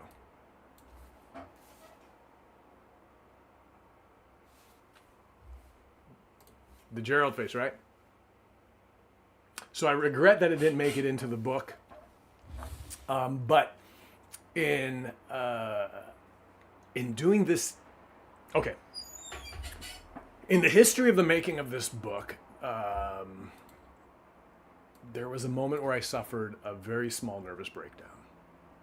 No, let's not say nervous breakdown. Let's say I suffered a medium-sized existential crisis. It was as the art due date was approaching, and I woke up one morning and thought, I'm behind, but it's fine. I'll just start uploading stuff. And I looked at what I was about to upload, and I hated it all. Not the ink and line work. I have a great amount of confidence in my ink drawings. Less so, as I mentioned, because of the watercolors. Less so in the coloring. It was this scene, and it was an earlier version of this scene, actually. This is probably as good as I could get it, but I just didn't like it. I did not like it at all, and I wanted to redo it, and not liking this page led me to redo a great majority of the art in the book. I went back and redid a huge amount of art. Just little things. So, like, if you're wondering, well, what's the difference, right, between that page and this? Well, it's sort of... sorry. That's holding things up in mirrors can be difficult for me. It's sort of how for me, it was sort of how the characters existed in this space. There were a number of pages back to back to back where it was just like this. It was just them like sort of like sitting at tables or just standing in a room with no action. And you know, on the page before, they were already at a table together, right? So having the 2 pages like that, it just felt so boring and non-sequential. Not consequential, but non-sequential. Like, you don't understand sort of what's happening. And here, you know, you have like Maurice sort of like leaving, and literally leaving that bit of wisdom with Jim, and Jim kind of unable to accept it, just throwing his pencil in his air. Maybe in some amount of playful exasperation. But, you know, despite the fact that he has a huge number of books and that they were all bestsellers, you know, we still feel certain ways. And then I was very happy to keep Maurice smiling in both pictures because Maurice Sendak himself is often portrayed as this like gruff, curmudgeonly grandpa figure. But in fact, he has a great amount of kindness in him, generosity, grace, a lot of those virtues. And so I was glad, very glad to be able to portray him in this book as something of a more sympathetic character. The reason I went with the bulldog was because James Marshall himself loved drawing bulldogs. They're all over his pages. If you watch the Weston Woods video of him in his studio, he actually says, "I love drawing bulldogs." So I thought it would probably make Maurice a bulldog. But also, you know, they have the brow and the jowls. But I thought it'd be very fun to make that character the happy one in the story. There's a lot of things I wish I'd prepared if I had time. There's a great picture of Maurice Sendak like riding a pedal boat, and he's young and smiling. I'm like, it's such a great counterpoint to how people often look at him. Thank you, Jess. I'm glad you think that version is more superior, because as I look at this one, I'm like, well, it's actually not bad. I do lose one joke. This is an Easter egg that didn't make it into the book because I lost this joke. I guess I'll have to save it for the sequel. Where is it? It's here. Let's zoom in as far as we can on this bottle of wine. So James Marshall wrote a book called Portly McSwine, and this is a bottle of port wine, and it was Portly mixed wine. That's a terrible way to fit an Easter egg into the book, but I was actually very proud of that. If you had to picture out a way to get Portly mixed wine into the story, that's as good a way as any. Let's grab Portly mixed wine. Also, I need to rest in my voice. Jess, I really appreciate hearing you saying that.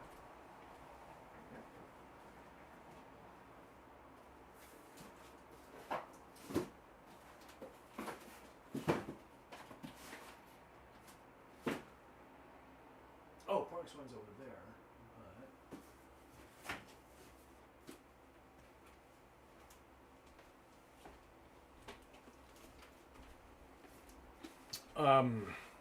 I guess I could pull this out before I go too much further from this chapter with the friendships. But Anita, my understanding of her comes from one of her autobiographies, Stone Soup. Quite a striking figure. She herself, she looks like architectural here, right? Like she looks like she's a column. Jess, it's really kind of you to say. You know, part of it,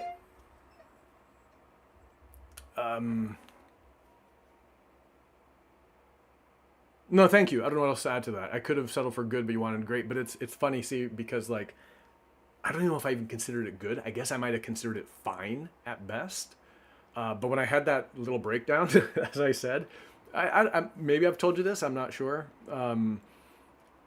That morning when I was supposed to send in this stuff and I found myself unable to, I went back to bed, and I've never had this experience. I lay down in the bed and I actually couldn't get out. And so I laid in bed, I think for 4 hours. It was from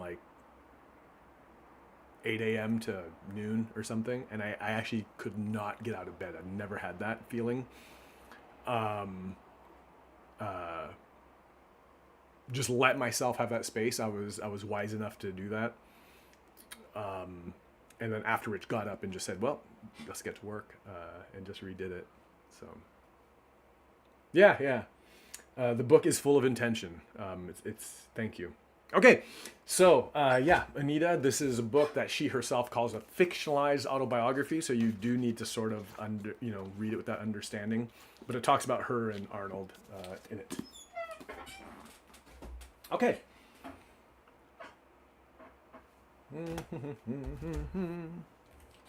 We are midway through the book. The next one's a big one. I think we tackle it now and then come back. But I might rest my voice just one more minute. Let's do a count, see where we are. 5, 10, 15, 20, 24, 29, 31, 36. We're at 36 Easter eggs. We're only halfway through the book.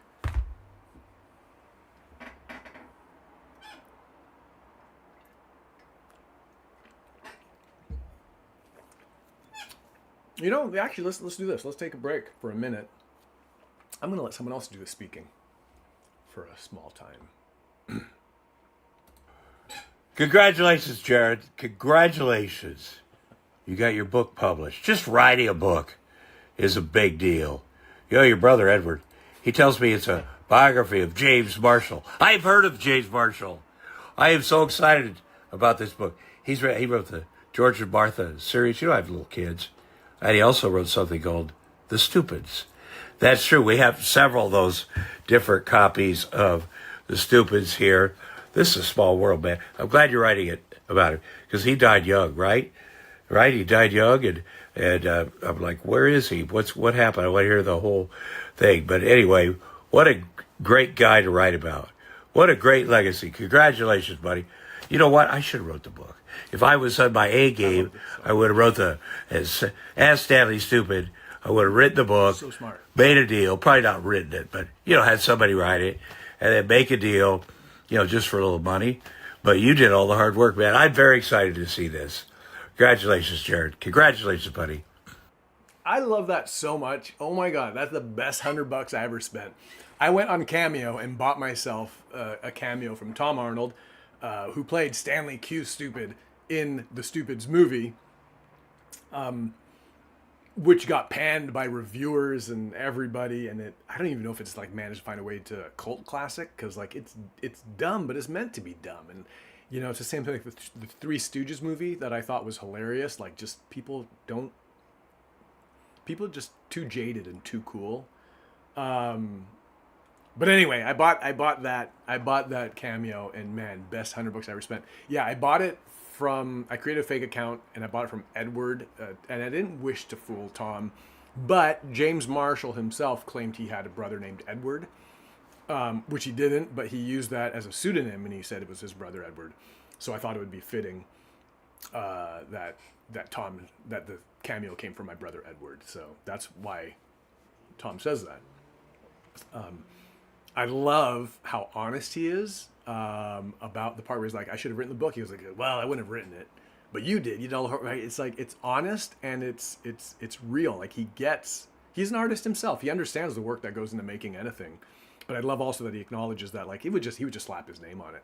Love the idea of a Harry Allard biography written in the voice of Stanley Stupid. That actually put a little idea in my head.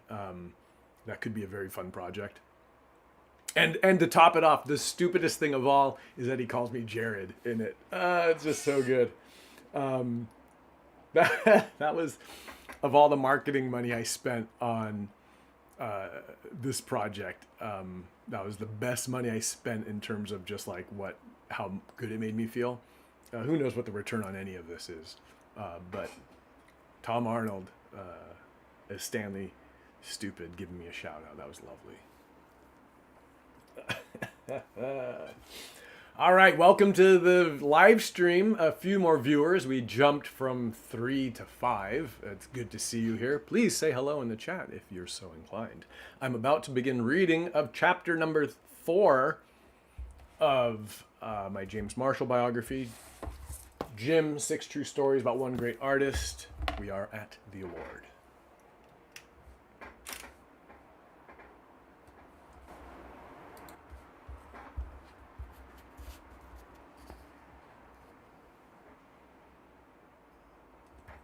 Story number 4, The Award. James Marshall wrote 69 books. Some people still called his art cute. It would be nice to get an award, said Jim. Then maybe people would call my art great. All great art has something of its creator in it, mused Billy. I was born in Texas and I've put that in almost all my books, said Jim. True, said Billy. I've put the self-portrait in most of them as well, Jim added. Handsome fellow, said Billy. What else could I add? Fumed Jim. You'll think of it, said Billy. That night, Jim did a lot of thinking. The next day, he began painting. He had never put so much of himself into his art. "There," said Jim finally. "This is going in my next book."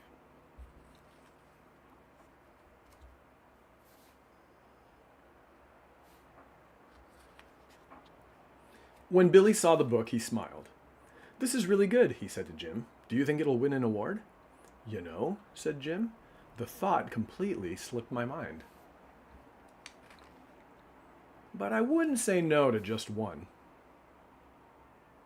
Our favorite author. All right.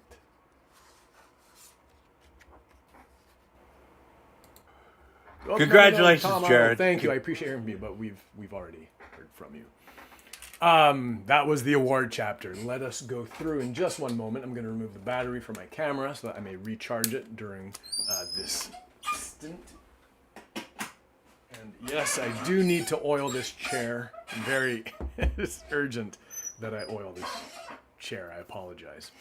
Let's see. We're going to count the Easter eggs in the award. No Easter eggs on this page. It's just illustration of Jim holding something that looks very much like an Oscar.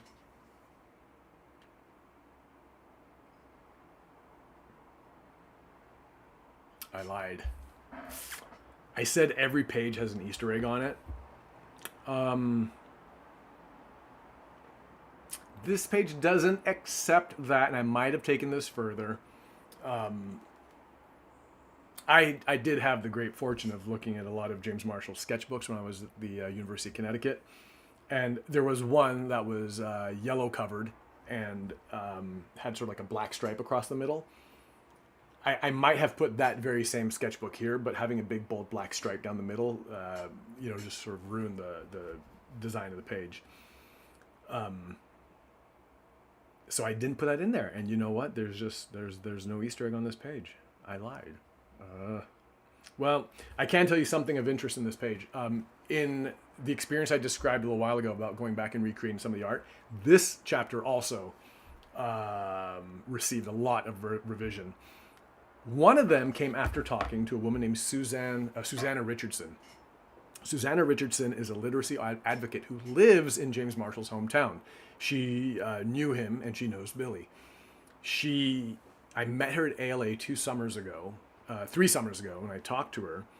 She mentioned she took a moment to actually mention, and it seemed very important to her, their garden. She goes, "Oh, Jim and Billy." She's like, they live just down the road from me. "Oh, their garden is spectacular, is a thing of beauty." And so she kept talking about their garden in this way. And I realized that in, some of Jim's sketchbooks, there was a character, Billy, working in the garden, and he's wearing like shorts and holding a rake, kind of like American Gothic, very cute hand drawing. The garden actually played a role in their relationship and sort of in their world, and clearly they were known in Mansfield as having this beautiful garden. So I went back and drew in, I just added more flowers into the background to just sort of make this, and added the bugs flying around to really make this look like a living and vital place, like a hot summer's day in Connecticut, which is sort of like life happening. So this page got redone. I like how those watercolors turn out in the background a lot. And then in this one also, it's sort of just like, I've done this silly thing here where Billy's, the plant he's growing kind of goes up and over the page, but my intention here was that sort of like Billy's creating a space where it's safe for Jim to be himself and to create. So he does that with this enormous wreath of flowers. Yeah, I like that.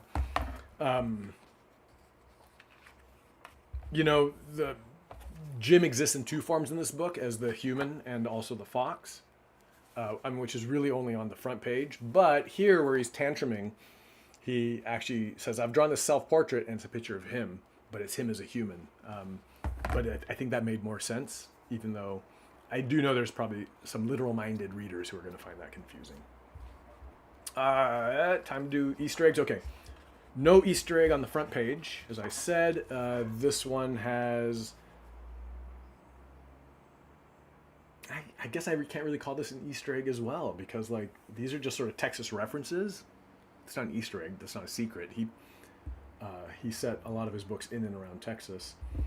I can't even call this an Easter egg because James Marshall, when he drew himself as a balding guy with a mustache, not with a beard. I went with that. This might be interesting to you. I decided to portray him with a beard because the picture I wanted to use of him was this one taken by Billy, which I think is a beautiful portrait. I wanted to use this one, but here he has a beard, so it wouldn't make sense to draw him without a beard earlier in the page. Also, he looks good in beard. But on top of that, if we consider the fox, as a stand-in for Jim, let's see if I can show this. Oh, the camera. Okay. Jim the fox has those 3 cheek fluffs. Jim the human has sort of like 3 sideburn fluffs. I try to do that to keep, as a commonality between the 2 characters. This might show it a little bit better. So there's Fox Jim with those 3 little fluffs on his cheek, and there's Human Jim with the 3 little fluffs on his cheek. But man, this chapter is thin on Easter eggs. All right, no Easter eggs on this page. No Easter eggs on this page. Aha, this page. We make up for it here. Mount Fuji, sort of like the obelisk on the end papers. Mount Fuji was something Jim put into a lot of his books. I think it's because, as I mentioned with Kawabata, he was inspired by Eastern arts. So, as far as I know, he didn't travel to Japan ever, but maybe that was sort of like a destination or a place that he imagined going to. Somehow Japan captured his imagination. So Mount Fuji appears in I think the Stupids and also the George and Martha books as framed pictures on the wall. So we have Mount Fuji, that's one. The windmill, James Marshall is buried under a windmill in Marathon, Texas, where I had intended actually to spend today. About a month ago, I was like, you know what? I think I want to go to Texas and do this broadcast from there, a remote location. Ultimately decided not to, but I kind of regret that because I could be doing this sat atop a windmill. We're going to talk about the entire page in just one second. An indulgent one. Here's Polonius, Shakespeare quote, "To thine own self be true." That's what's haunting Jim at this point. So I'm going to call that a self-indulgent Easter egg. So we've got Marshall specific, we have 1, 2, and then self-indulgent, we have 1. But we're about to investigate the third. Maybe the biggest Easter egg in the book.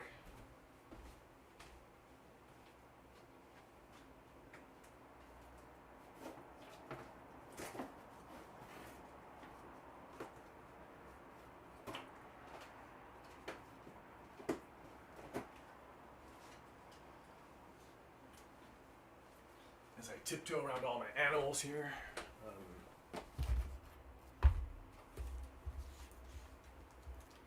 I am missing one book. Hold on 1 minute. Where would it be? I thought I pulled it out already. This is an important one. Like I said, this is the biggest one. It was out.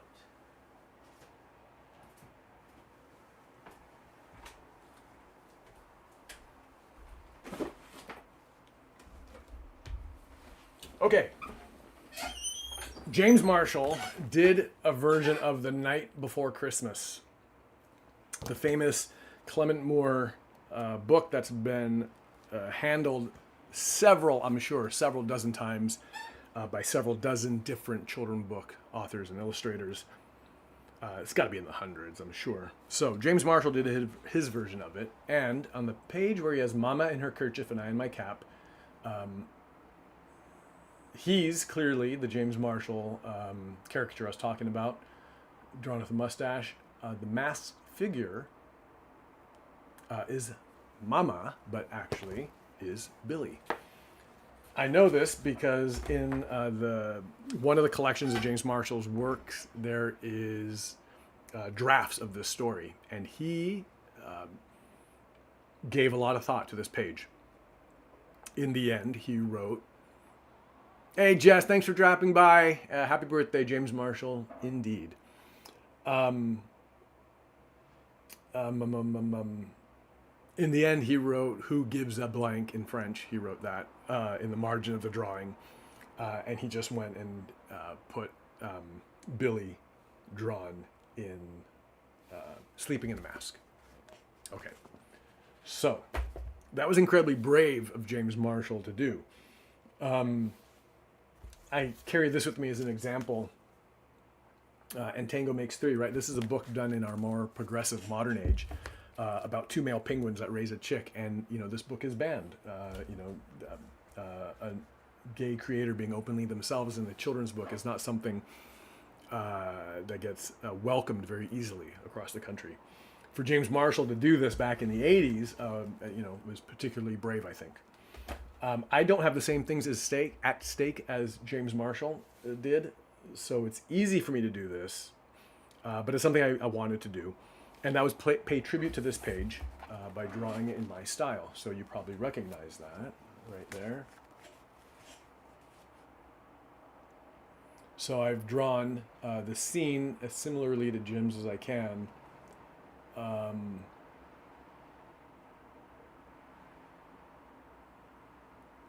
Except I've removed Billy's mask and let that be out. Man, that's all I'll say on that subject. I mean, there's not much else to say about it, except that I want to say this about just the art. I love how cluttered Marshall's thing is, and I love the humor of there being a cracked skylight and the snow falling through and Billy sleeping with an umbrella above his head. All the cat, it's so cluttered but compact, and it makes sense. I think mine reads more like an actual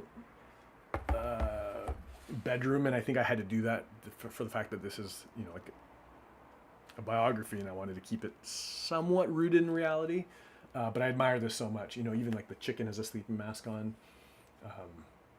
There's a lot to admire in this. There's like even someone like a paw, like a little creature under the bed with his paw sticking out, which I never noticed till just now. Always something new to discover in James Marshall's works. All right, that's that. So that was a big one, but that's a very specific James Marshall specific Easter egg.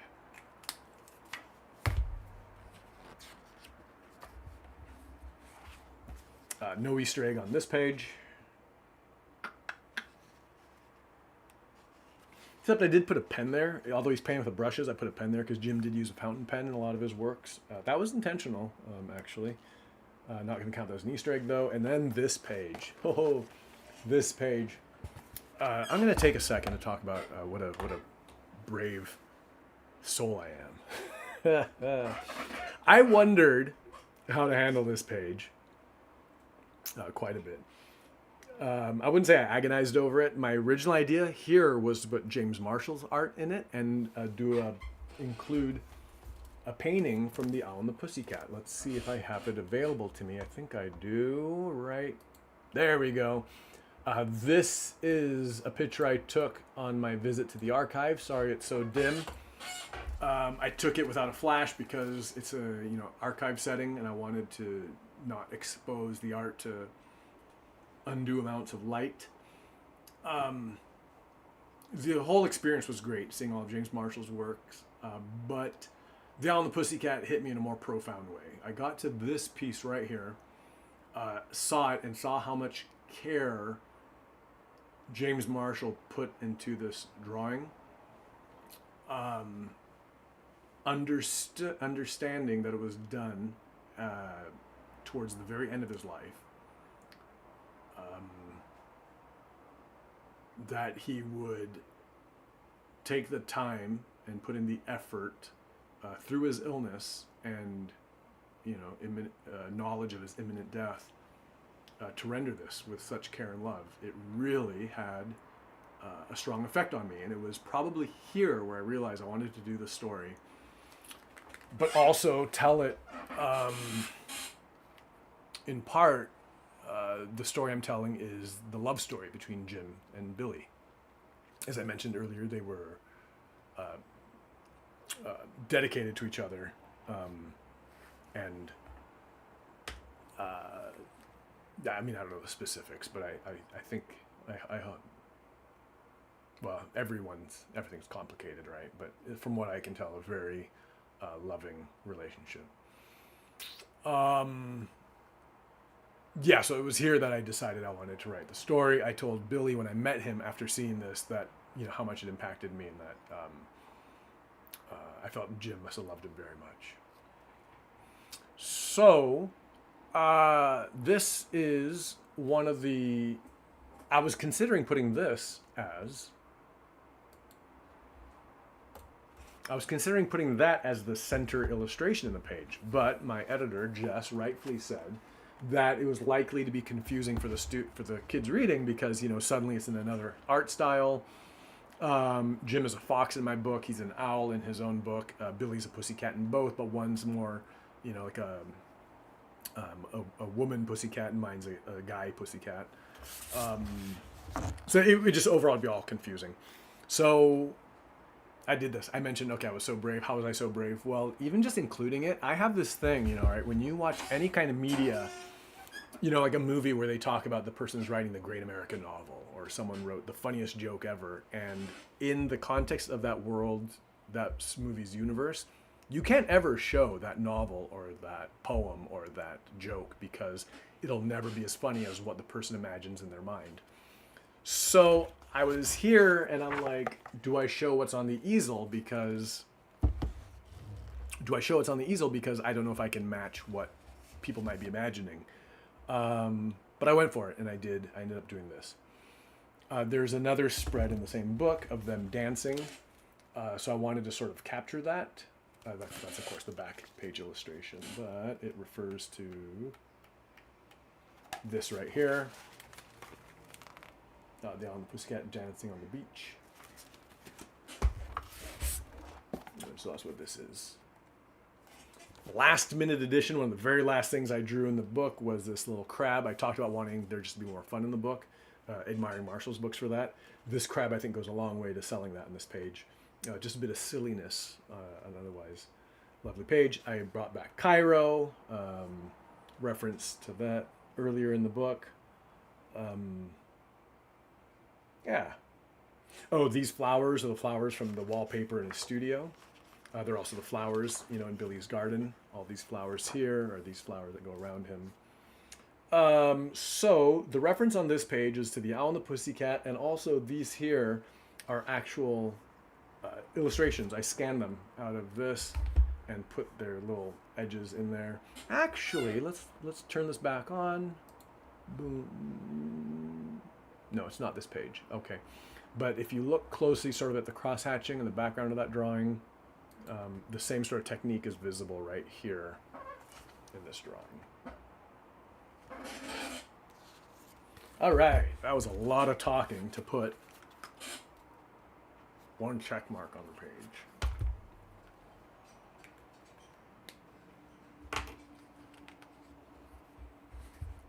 We're getting towards the end of this. This was a long chapter compared to all the others. It's probably twice the length. We have here Troll County. That's a James Marshall book. The Owl and the Pussycat, of course. This is his birth date and death date, 1942 to 1992. Party at Mona's and Dinner at Alberta's. Presented here as to-do list items. Tonight, party at Mona's. Tuesday, dinner at Alberta's. And then later on it says Wednesday, doctor's appointment, a foreshadowing to the next part of his life. So we have Troll County, Party at Mona's, Dinner with Alberta, The Owl and the Pussycat. I mean, I'll count it again on this page because I have a different image, the pea green boat. 1, 2, 3, 4. And the doctor's appointment. Is that an Easter egg? I'm not going to count it as an Easter egg. It doesn't refer to another work. It just refers to his life. 1, 2, 3, 4. 1, 2, 3, 4. This page brings us to some non-Marshall specific Easter eggs. We have Reggie, Kid Penguin. I will give... Wait. Let's hear again from our favorite substitute teacher. They did not notice the figure out in the hall. slowly, the knob turned, and the door opened.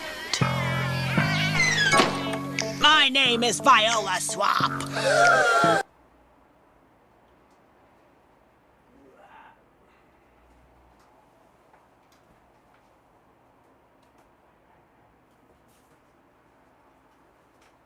All right. Yes, Violet Swamp is telling me it's time to stop talking about myself and talk about someone else. We are going to talk about this central character, Reggie, Kid Penguin, by Jen D. Oliveira. Jen, let's do this. There are 2 Reggie books, Little Brown, Inc., the graphic novel division of Little Brown, books for young readers. Little Brown, if you are watching, I would love some more Reggie. I love Reggie. I think Jen is a cartoonist in the truest sense of the word. The era of newspaper cartoons, I guess, is a thing of the past. But Jen has, in her visual language and in her storytelling, the exact same sensibility, I think, as the best cartoonists of that medium and era. Reggie could read very much like any one of those comic strips, classic comic strips. I think it's great. It's one of my favorites. And Jen, just on a personal level, lives near me and helped me very much sort of as an accountability partner. I would check in with her periodically and she would say, how's it going? And I would say, I'm starting the project from scratch. And she would say, okay, then. So, Reggie, Kid Penguin. Hold on, let's get this here, get another good shot if we can. All right. Oh, and then look at this. There's 2 little cows here. What could those be referring to, I wonder? See you next May. I don't know if I'll say any more than that. We have picture book general reference and Reggie Kid Penguin, and 1 self-indulgent reference that will become apparent to all of us next May when my 3rd book comes out. Oh, and I'll just say this about the making of. In this one, I actually originally had a picture of a Caldecott here, but consensus was that it would be nice to sort of focus this on Jim and kids and how much he was loved by young readers, which he truly was. His books were among the most popular of their time. When I try to explain to people who may not know James Marshall's work and reputation as well as I do, I say that he was the dog man of his time. I think that's the best way to understand it. Okay, my voice needs a major rest. Let's do this. Where are we? We've got 2 chapters left to go. I'm going to go get a glass of water. But in the meantime, just so you're not left hanging here, while I go get a drink, I'm going to put on a cartoon. It's the cartoon adaptation of It's So Nice to Have a Wolf Around the House. But first, I just need to put in some text that says,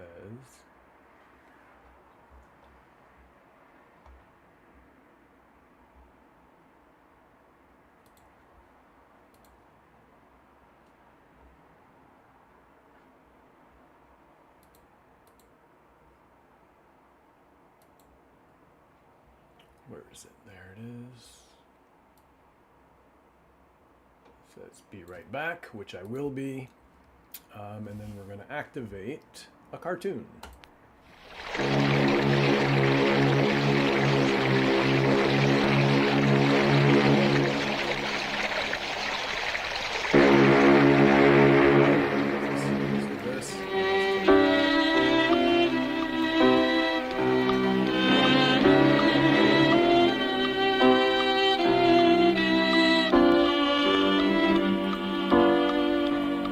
Once upon a time, there was an old man Oh, am I old.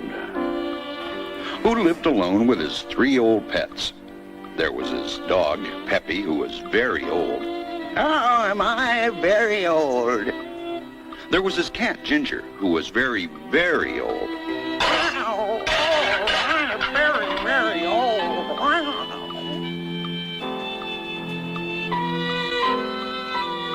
And there was Lightning, his tropical fish, who was so old that she could barely swim and preferred to float.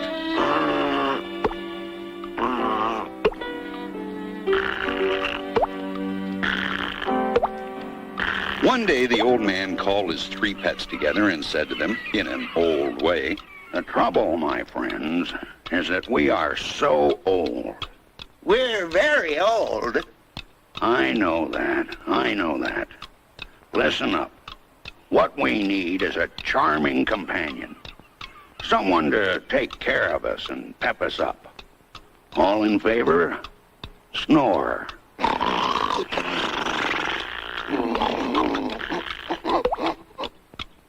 Opposed?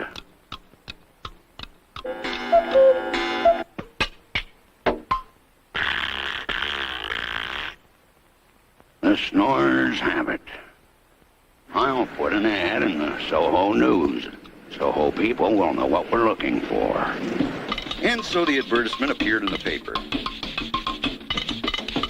The very next morning, a furry stranger knocked on the old man's door. Knock, knock. Who's there? Cuthbert. Cuthbert who? Cuthbert Q. Divine. Did you advertise for a charming companion, old man? Yes, I did.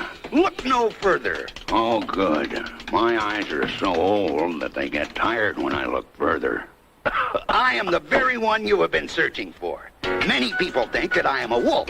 That, of course, is nonsense. Utter nonsense. Of course.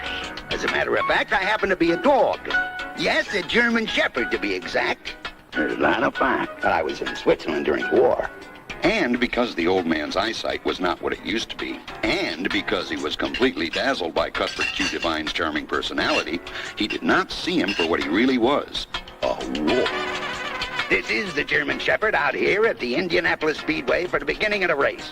Here they come down round the far turn. It looks like a perfect start. The starter says go. The green flag waves, and there they go. It's car number 2, 3, 4, 5, 6, 7, 8, 9, 10, Jack. Jack, hit me again, dealer. Cuthbert had not been on the job 24 hours before the old man and his 3 pets wondered how they had ever managed without him. No, John. It's best that we part, John. You have another wife, and I have another husband. Oh. And he has another wife, and she has another husband. It isn't the simplest sort of arrangement, is it? He is amazing. He cooks. He cleans. He pays the bills. He's a whiz. Oh, look. This thing smells like a guitar. A blink, a blink, a blink. I'll rub your belly in linseed oil, wrap your head in aluminum foil, almond left in a do-si-do, and I grab your barber by the toe. Oh, he made me dance. I don't feel so old anymore. I was really cutting a rug. Cuthbert had a heart of gold. All he wanted to do was to make the old man and his 3 pets happy. He took me for a walk. I hated it, but I don't feel so old anymore either. Whee! Well, now I think I'll just dust this wheel here and Oh, look! It spins. It's like a game show. Welcome to Rocket to Oblivion, where anybody can win anything and probably won't. Our first contestant is a gentleman from Almanesset, New Jersey. Answer this question, sir, and you'll be the winner of a proud thing. If a hen and a half could lay an egg and a half in a day and a half, how many pancakes would it take to shingle a doghouse? I'm sorry, you're wrong. Now, that was some discovery. The old man and his pets had long forgotten that their house was, in actuality, a houseboat. Later on, they took many cruises around the whole city.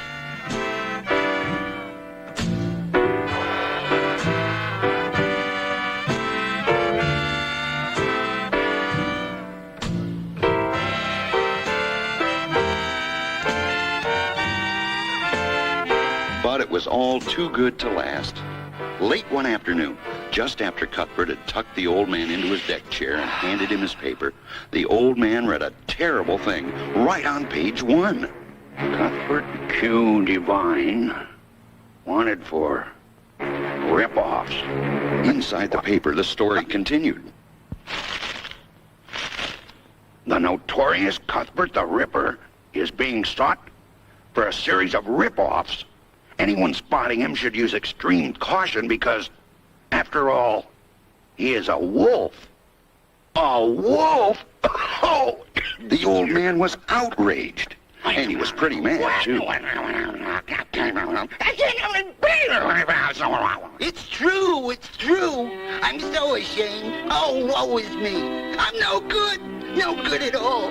But I can't help it. I never had a chance. I always wanted to be good, but everybody expected me to be bad because I'm a wolf. The old man could not get over it. He was hurt and frightened. How did it happen? I joined a motorcycle club called the War Wolves and finally became their president. But why you? I was the only one who had a motorcycle. You know, we terrorized schools. Ow, pow, pow, pow.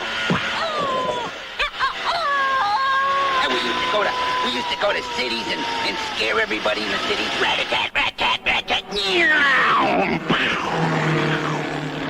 And sometimes we'd go to senior citizens' homes and we'd play jokes on them. We'd tell them we knew how old they were. Yeah, yeah, yeah, yeah, yeah. They hated it. Who cared? We were wolves. We were young. We were wonderful. Before the old man could say another word, Cuthbert Q. Divine, alias Cuthbert the Ripper, fainted dead away. You've got a very sick wolf on your hands with a bad attack of nerves. He'll have to stay in bed for months if he is ever to get well again.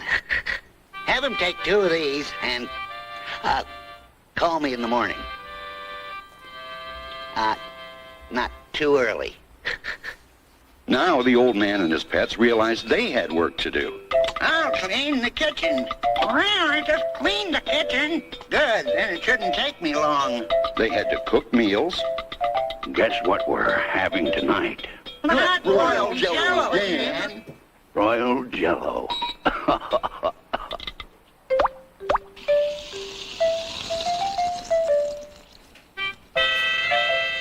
And they took care of their friend Cuthbert.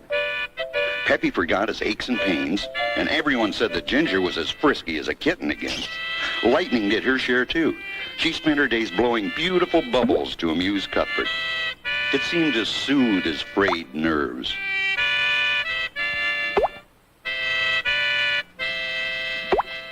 At last, one bright sunny morning... Hey, I have a feeling I'm gonna be okay today. Hey, sure, I feel great. Oh, what a beautiful morning. Oh, what a beautiful day. So why don't you get up, Cuthbert? Because I feel so ashamed of myself for all the rotten rip-offs I used to do. I don't want to go out and face anybody anymore because I'm in here and I got one. Why don't you turn yourself in to the police, Cuthbert?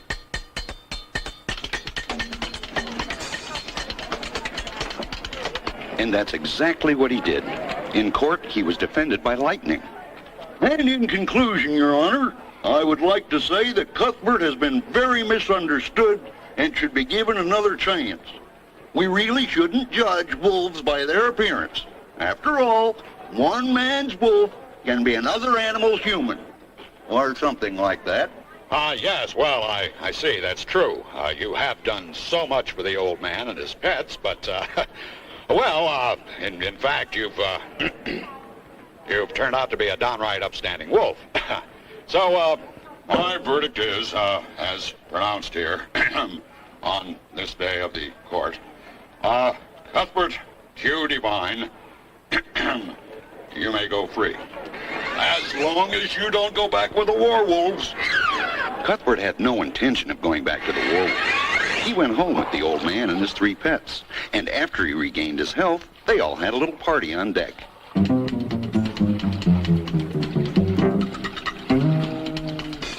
They promised that they were going to help one another for the rest of their lives. As a matter of fact, all 5 of them are still living together in Arizona because the desert climate was better for Cuthbert's health.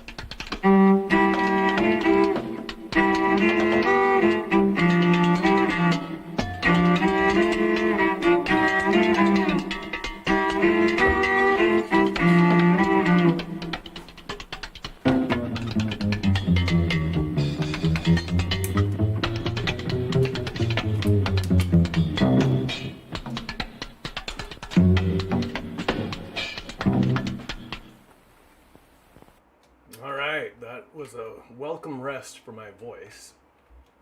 We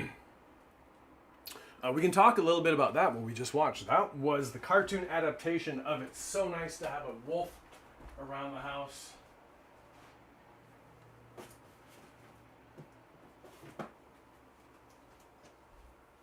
This book here, directed by Paul Feierlinger, who you might recognize in the style as a person who did cartoon animations for Sesame Street, the tiny little super guy, the character animated on the character animated on a little plastic cup that went across the kitchen and interacted with other characters that lived on plastic cups. He did that animation and was not. I am back. I can turn that off. Was not actually a fan of the story. His problem with it was the fact that the wolf, despite having led a very sketchy life up until meeting the old man, didn't pay any penance, didn't pay any retribution. I guess that was sort of apparently Paul Feierlinger, was into early childhood education, having worked for Sesame Street, and I guess cared that stories carried a good message, and for him the message would be that no crime goes unpunished. So in this story, the court case, they go to the court in the original version, but it's only a single page, and yeah, in that respect, it's not so different from the original story, but I guess Paul Feierlinger did have an issue with that. Much of it is sort of adapted and expanded on. It doesn't feel like a James Marshall story the way the Miss Nelson adaptations do, but it's still fun to watch. And it provided me with an 11-minute break where I could rest my voice. And I'm ready to return to you to share story number 5. Let's move on with the festivities. Hey, it's still James Marshall's birthday.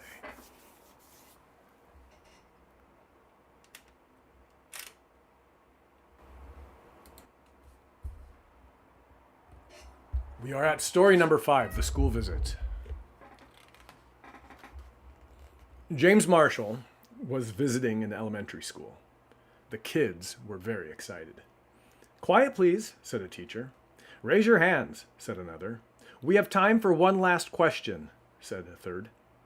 A little girl in the front row raised her hand. "What do you like most about making books?" she asked.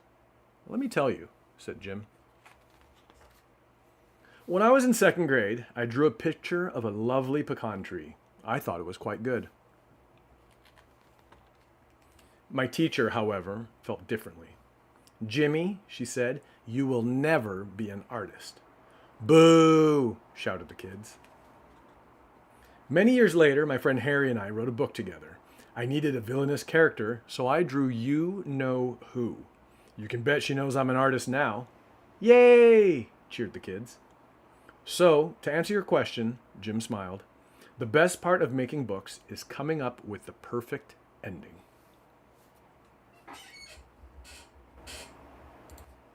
I would agree with James Marshall there. This is common to a lot of creators, not just to him, but yeah, the perfect ending has to be inevitable, but also surprising. And he nails that in a lot of his works. He, as Betsy Bird would say on the Fuse 8 podcast, sticks the landing. Jim manages to do that in most of his works. But it's time for us here now to count the Easter eggs.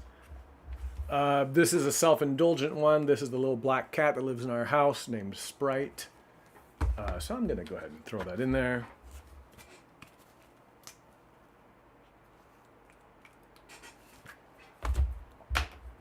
Author's Day. Oh, this is where I did get Portly McSwine into the book after all.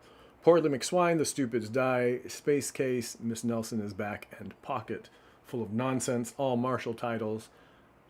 George and Martha Costume Parade at Lunch. I mean, I guess that's a reference. That counts as an Easter egg. So yeah, it's a reference. 1, 2, 3, 4, 5, 6.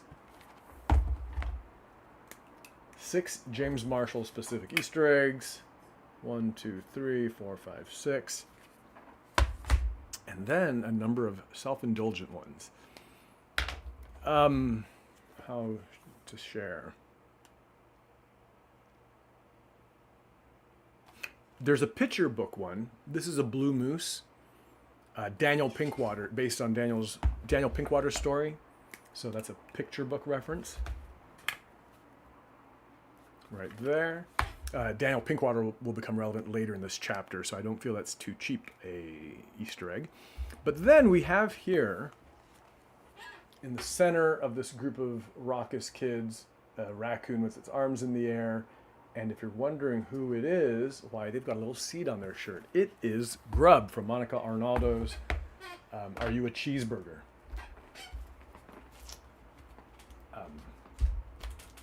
Monica Arnaldo, creator of the fabulous Mr. S, was an inspiration to me in the making of this book. How? Well, let me tell you.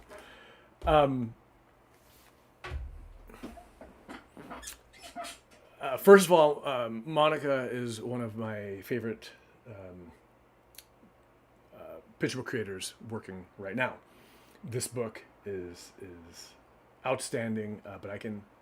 Are You a Cheeseburger and The Museum of Very Bad Smells are also very good. This one's just so good. But the impact it had on me was this. When I read this book, I was impressed by how much went into it. I've talked about this with Dev Petty, another children's book author who lives near me. And I was, how to phrase it, there's a generosity of spirit in books made, created by women creators that I think is sometimes absent in those created by guy creators. Am I going to get canceled after this? I don't know. Now, I don't know, if historically women work harder to prove themselves. I'm not rightfully or no. I think that's just historically a thing that happens. But I also don't know if the generosity spirit is just sort of connected to something maybe nurturing in a person's spirit, and not that that's unique to women all the time. But there's just something in this book where it just offered the reader so much, and I wanted to do the same with Jim. I already knew I was going to put a lot of Easter eggs in the book, but reading this early in the creation of Jim really inspired me to go kind of all in on that and just put as much into the book as I could, whether that meant as much of myself, as much of my research, as much of my love for James Marshall's works, as much of my love for picture books, by throwing in Easter eggs, not just for, works by Marshall himself, but by other people. So there you go. Very thankful that this book crossed my path when it did in the creation of Jim. So connected to that sort of is, it gave me the freedom to sort of expand the Easter eggs in the book to more than just those very specifically about Jim. Which leads us... I would have swore I just pulled it out. There we are. See me duck there? I've hit my head on those pots so many times. Martha Speaks, the creator of Martha Speaks, Susan Meadow. was a friend of Jim's in the same way Maurice Sendak was a mentor to Jim early in his career. Jim was a mentor to Suzy Meadow early in hers. The George and Martha collection that has every book prefaced by with an introduction by a different picture book creator. Suzy Meadow talks about meeting Jim and how generous he was to talk to her one lovely afternoon at his home. So I thought it was fitting that in this page, the character, the young girl, sort of, looking to and admiring Jim and learning from him, would be based on Suzy Meadows' character Martha Speaks. I don't have a Martha Speaks book here in my collection, but I have a number of other Suzy Meadow books. And I was surprised when I saw how big her bibliography is. She wrote a ton of books. Martha Speaks is her biggest character by far, but there's Hog-Eye, Beast, Tree of Birds. It's a funny thing, I don't know, when I looked at this, it gave me sort of mixed feelings, just thinking about like how many books just like come and go. The picture book industry right now, or publishing, just makes so many books, more than a person I think can reasonably appreciate in the time they come out. Like I said, Jim came out 4 months ago, and in that time I just feel I've seen so many books come and go since. Yeah, but they're always there for people to discover, which is, what? It's a great point to make right now, which is why it's so important for us to celebrate and protect libraries. I want to discover these books before I'm done reading. All right. Let's hear from... They did not notice the figure out in the hall. I just gave a big shout out. The knob turned, and the door opened. My name is Viola Swap. I know. All right, she's reminding me not to talk so much about myself, but on the topic of libraries and book bannings, it's Banned Books Week. So I have here actually something I brought from the Crescent Moon bookstore a while ago, but look, as I mentioned, there's more books I could ever get to read. I understand this is a statement of extreme privilege, but I often buy more books than I even remember to open. So when I was going through my books, I found this, and I thought it's Banned Books Week, a group facing book bans even right now, and even in light of all news, are Palestinian authors. So I bought this a while back in celebration of and in support of Palestinian authors, and let me see what books these are. Oh. Sita's Bird, a Gaza story. And Salim's Soccer Ball, a story of Palestine resilience. My invoice. I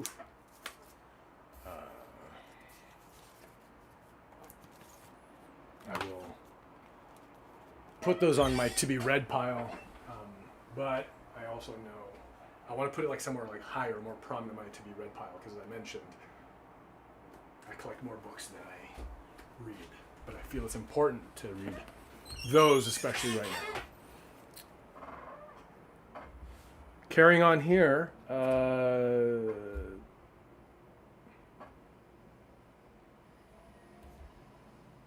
counted the James Marshall specific ones. We are going to add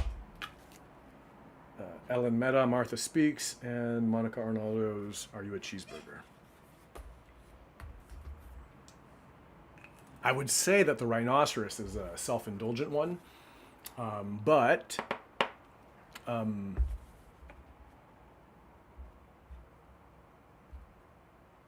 I don't think it's exactly, I mean, I was mindful, I wished I put a reference to my next book coming out. I didn't put that book has reference backwards to my big rhinoceros, little rhinoceros. If I had a second rhinoceros in here, I would count this as a self-indulgent one, but it's just the one rhinoceros. This page, we have Young Jim.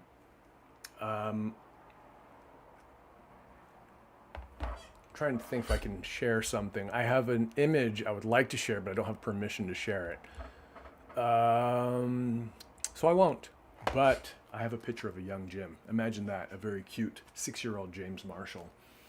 All right, The Family Under the Bridge, The Dead Bird, Danny and the Dinosaur, One Fine Morning, and The Very Hungry Caterpillar. We have 1, 2, 3, 4, 5 picture book references in this page.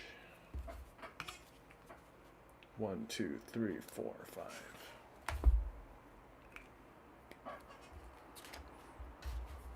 The following page does not have a reference.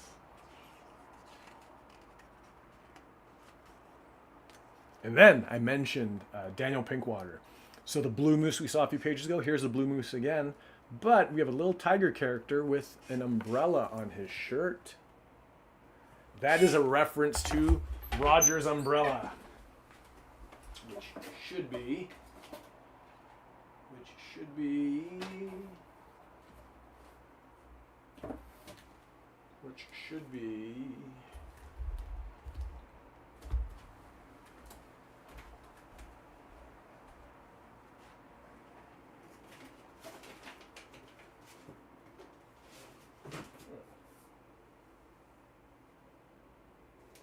Oh, come on. I took time during that break to actually get a bunch of books out, and did I just take too many out now? And I've lost it. Let me see if it's in here. So, I'll say this while I look. I had a chance when I was at Connecticut to look at Roger's umbrella in person. And talking about redoing art, James Marshall redid the art for that. There are 2 whole versions of that book, but they're almost exactly the same, which makes me think, in seeing them, that he might have been asked to redo it, or he might have done it on his own, but he redid it and just couldn't find it in himself to do anything different or better. And I know it was very challenging for him. And I wonder if part of the reason for that is the fact that I know behind the scenes there must have been a discussion among the publishers where they're like, it's a match made in heaven, cute James Marshall and zany Daniel Pinkwater. This will be the best book ever. And I can just imagine Jim bristling at that assignment. I don't know, like I just imagine he must not have liked it. In the archives is Daniel Pinkwater's manuscript, and on it he's written one of the characters was a poodle dog, as Daniel Pinkwater wrote it, and James Marshall in his pen scratched out dog and wrote redundant ! In the margin. Poodle is fine, you're right, poodle dog is redundant. However, Daniel Pinkwater is right, poodle dog is more fun to read, say, and to hear. I just imagine that James Marshall did not enjoy working on Roger's umbrella one bit. I reached out to Daniel Pinkwater to ask him if he had any memory of working with James Marshall, but received no reply, unfortunately. I'm actually taking that not as a lost email or a failure to connect, but rather I think it's one of those things where it's if you have nothing nice to say, don't say anything at all. There's just everything around the project tells me that it wasn't a fun experience for either of them. Well, mostly for Jim, but I'm sure Pinkwater probably just considered it, wrote a story and sent it out and got his check. All right, so, but man, why can I not find Roger's umbrella? That should be right here.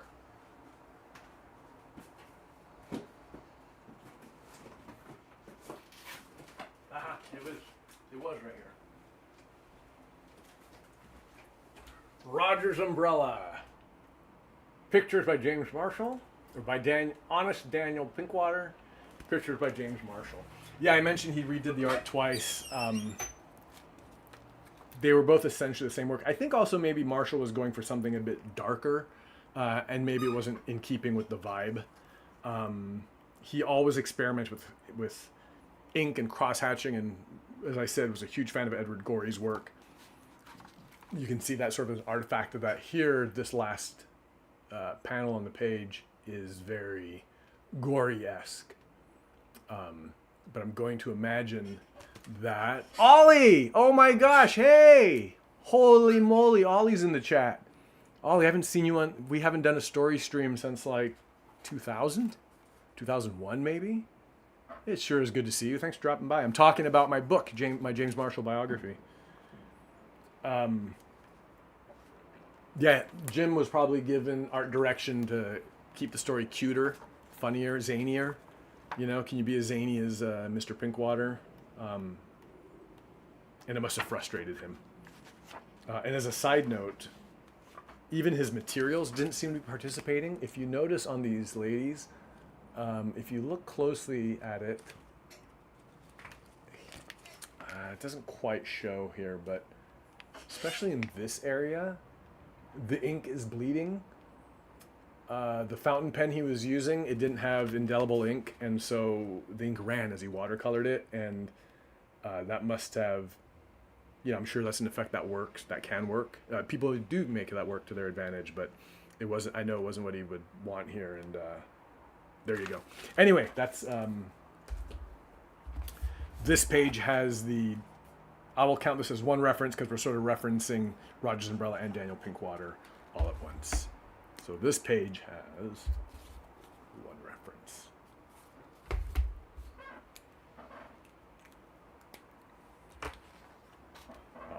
The last story, the hospital.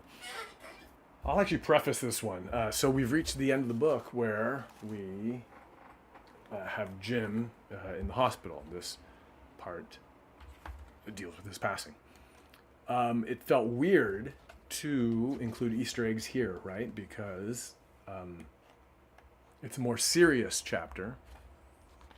And I didn't know how appropriate it felt to include all the Easter eggs. I ended up including, I guess, just one. So let's read it.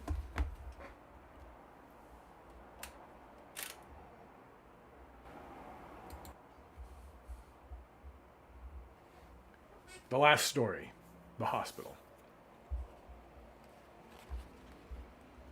James Marshall was very sick. "Do you think they'll remember me, Mama?" asked Jim. "We all will," said his mother. "Your father and I, your sister, your nephew and niece." "That's good," said Jim. "Anyone else?" "Well, there's Maurice, of course," said his mother. "Lovely, loyal Maurice," said Jim. "And Billy," said his father. Jim smiled. "And the kids," added his father. "Your readers. They will remember you." "Will you tell them where I've gone?" asked Jim. "I don't think I can," said Jim's mother. "That's all right," said Jim. "They'll figure it out." Kids are really smart these days.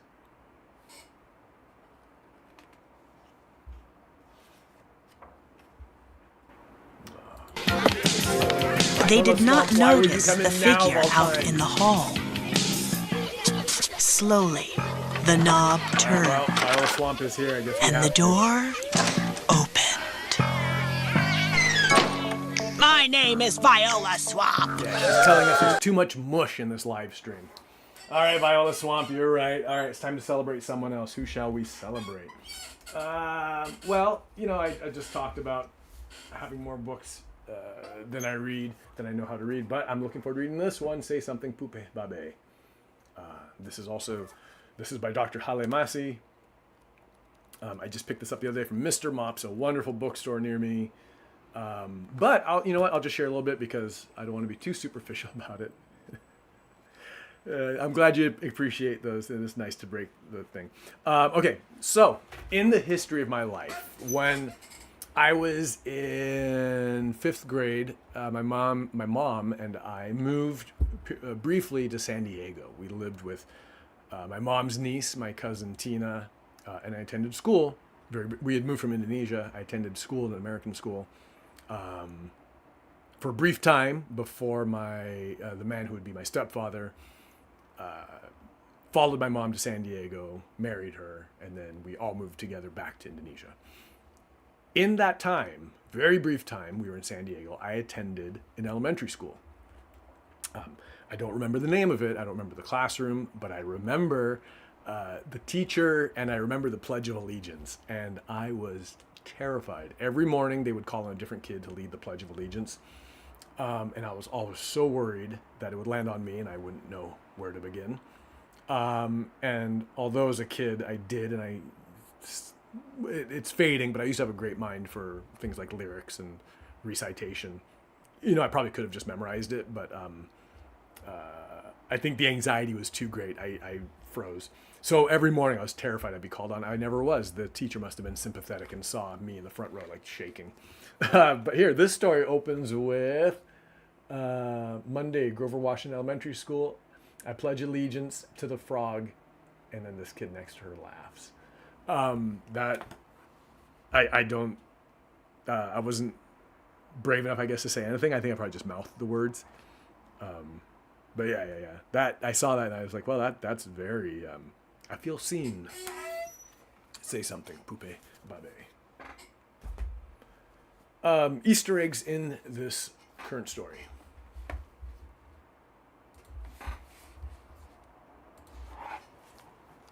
This drawing actually is an Easter egg. James Marshall has in his sketchbooks an unfinished George and Martha story, and there is a chapter in there called The Hospital, and there is an illustration for it, and it's essentially this. See if I can find it, if you don't mind waiting just 1 minute.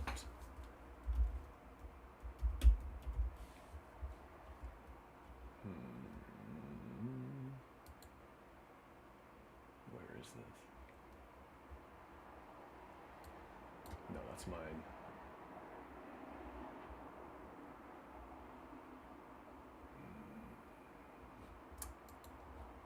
I would have to...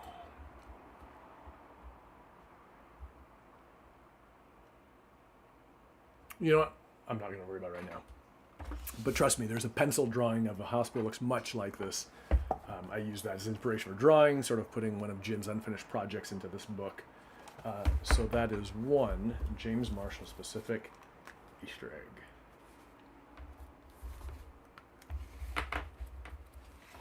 You know, I realize now that maybe I could have taken the pattern for Jim's mom's outfit here from a character in his book.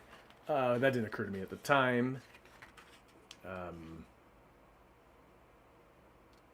Yeah, that's fine. Like I said, it feels weird. Like how on earth would I put an Easter egg into there? However, I realize in the reading of it, there are these Easter eggs in the text. A lot of the text here are actually drawn from James Marshall's final words. Do you think they'll remember me, Mama? Is actually something he said to his mother as he lay dying. Lovely, loyal Maurice was in fact one of his very last words,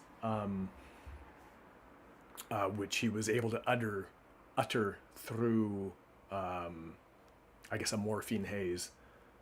He knew enough that his friend was there, or that he was thinking of his friend.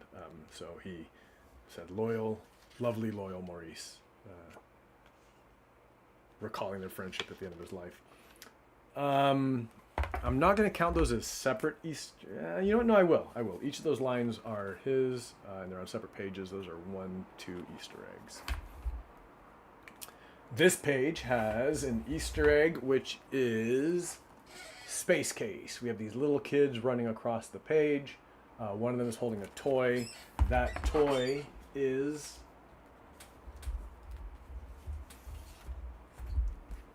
this character here. Space Case, a little UFO alien, very batteries not included type thing that comes to Earth and hangs out with humans. That's a James Marshall reference. And then they'll figure it out.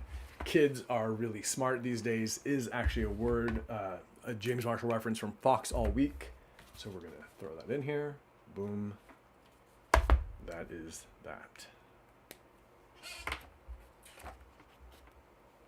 And I think it's fitting that I give the final word in the book to Jim.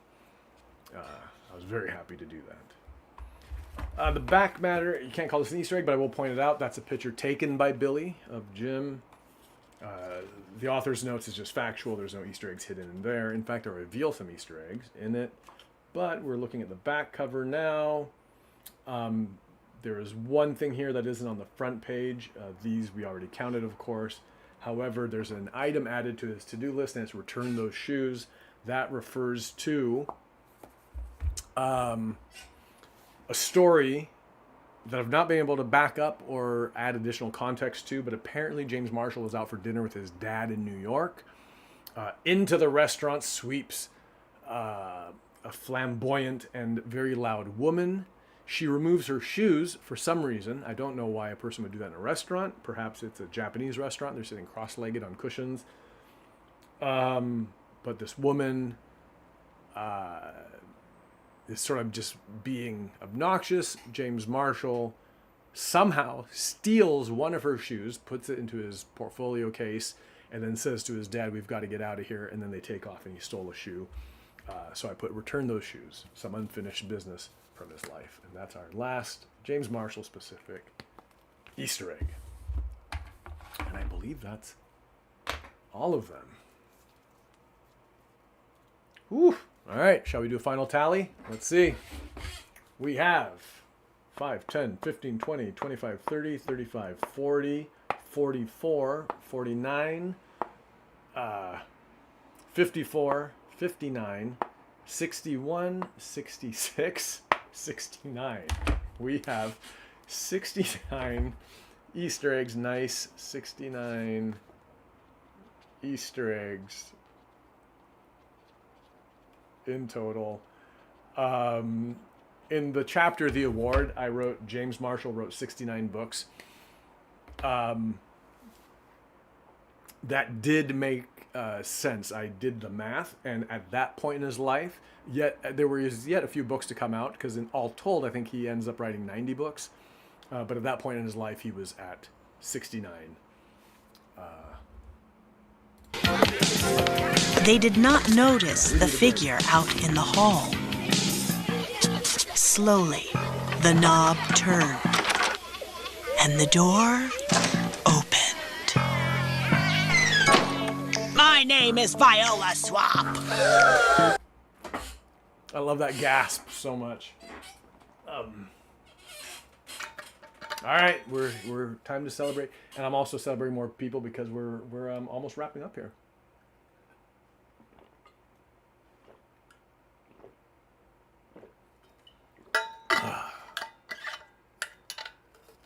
Oh, let's get a screenshot of me drinking my little Hank Hill Kewpie doll. There we go.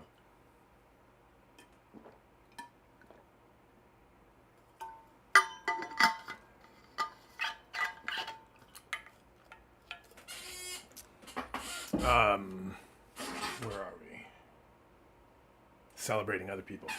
So, yeah, I've had my head down just kind of working all summer, and as I said, so many books come out, it's impossible to keep up. One that came out that I really wanted to celebrate, and actually more or less missed all my chances to, because I think at this point, well, it's never too late, but the book's been out for a while. It's Rachel Michelle Wilson's To Catch a Ghost. Let's make a face for a screenshot. Ooh, yeah, spooky season. So, Rachel, there's I'm going to offer a confession here on the stream right now. Actually, let me message Rachel on Instagram and see if I can get her.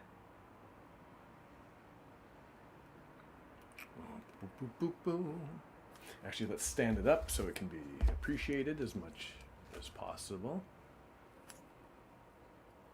Not that she needs my help.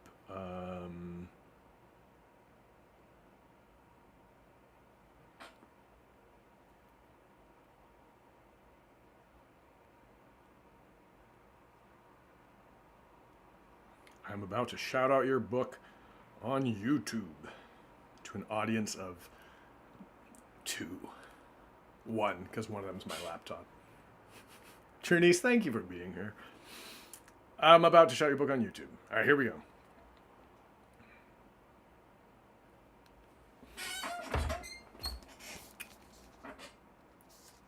Oh, I said I was going to confess something, right? All right, let's kind of get this situated a little better here. Let's move this stuff back over here. stand that up where we can look at it and admire it. There you go. Get that shine. There we go. Oh, perfect. Okay, To Catch a Ghost. Well, here's my confession. Rachel Michelle Wilson's first book, was How to Pee Your Pants the Right Way. A story about a kid with an accident. In congratulating Michelle on Instagram DMs, I wrote something like, she talked about that, wanting to make it the experience relevant, not relevant, what's the word? Let those kids feel seen, that it's okay, that that's, it was a moment, an experience from her own childhood that she wanted, kids wet themselves, it happens, it's not the worst thing. Let's make light of it and also normalize it. And I said something like, yeah, I've been there, referring specifically to the incident of like wanting to normalize events that people might find traumatic in their past. Rachel reads that, and I've never said this, Rachel, if you're listening, Rachel read that, I think, as I wet my pants, and she goes, PFF, which are P Friends Forever, which is sweet, and I love that line, and I even have a P Friends Forever sticker, so I'm happy. So then I found myself like in this situation where I'm like, well, I don't want to say, no, I never peed my pants, because there's no shame in it, right? That whole book is about that. But also I felt a little misunderstood maybe, but I was like, what do I do with that? Well, I'll do nothing. So I'm a PFF, but I kind of feel like an imposter because I didn't really pee my pants, but I don't want to out myself as not having peed my pants because I don't want to other those who have. That's my complicated history with How to Pee Your Pants the Right Way. So I looked forward to finding this book so that maybe I could start off again, I could do it right the second time around. I go to the store, pick up To Catch a Ghost, and in just the title, I thought it was going to be like another instruction book, which it is in a way, but I was unprepared. Unprepared for what you say? Well, for how much heart this book carries.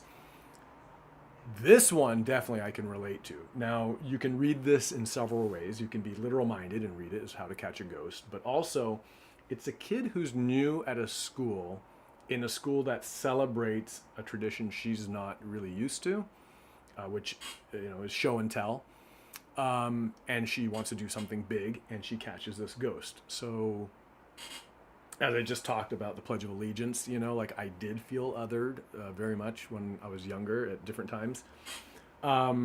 So that, I just had a memory. When I first moved to Canada, for example, I remember one day, late in the fall, the principal came on the loudspeaker, the PA system, to say, and a reminder to all our students, as the weather turns colder, you're all going to start wearing toques to school. Please do not swap your toques. It's a great lice danger. You don't want to get lice. Don't swap toques. And I had never... I moved from Indonesia. I didn't know what a toque was, right? So I was like, I don't know what a toque is, but I better not share one because I don't want to get lice.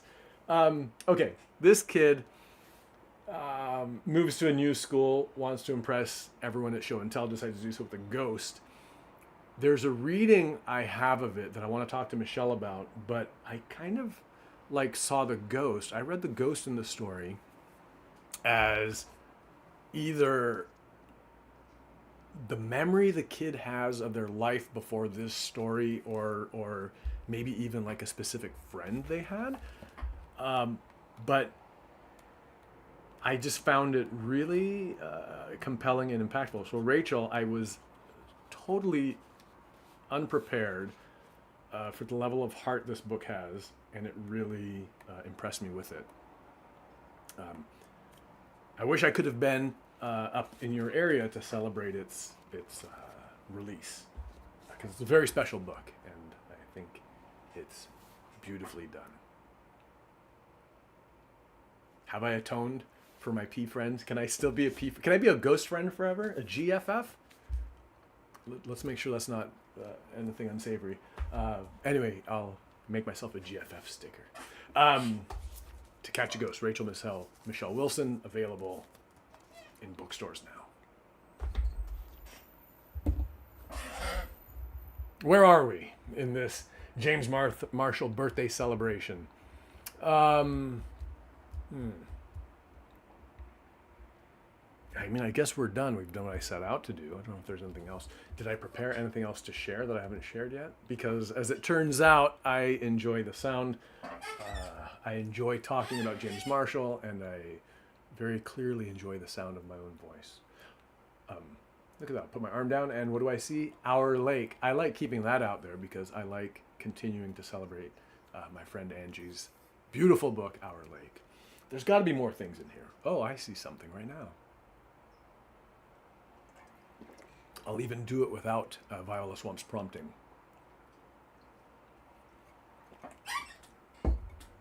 There exists on this channel a 40-minute video of me. Let me clear some of the stuff off.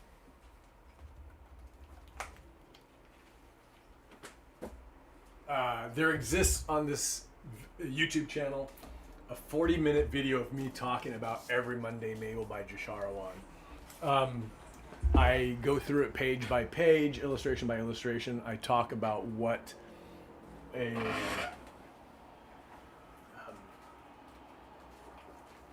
competent feels like to pat a word to describe Jashar's work, but I talk about what a skilled draftsperson Jashar is.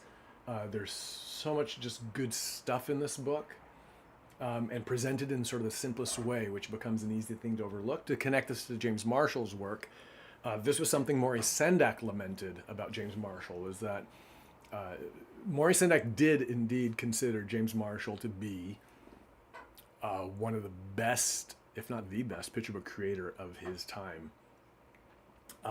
But Sendak also knew that because it was cartoony and looked so simple, that it would be overlooked by many readers.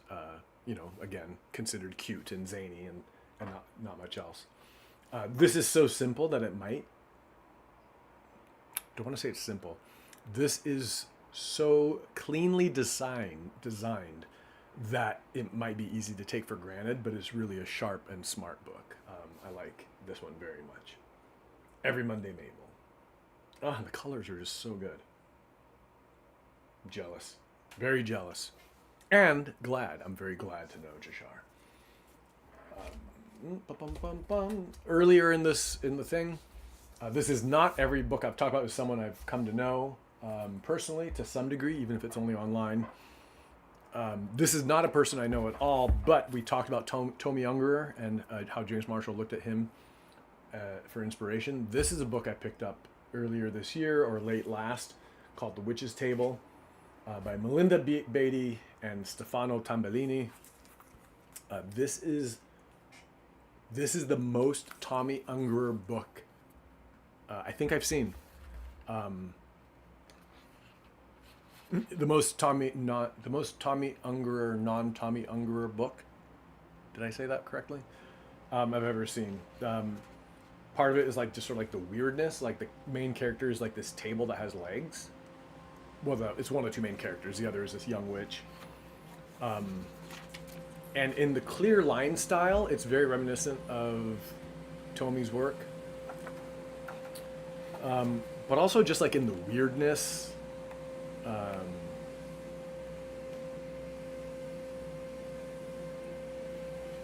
Yeah, just really just in the weirdness and sort of.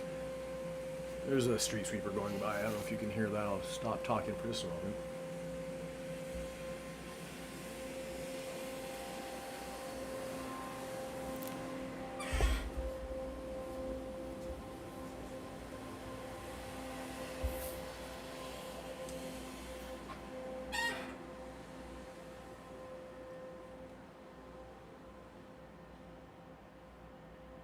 I really enjoyed that book.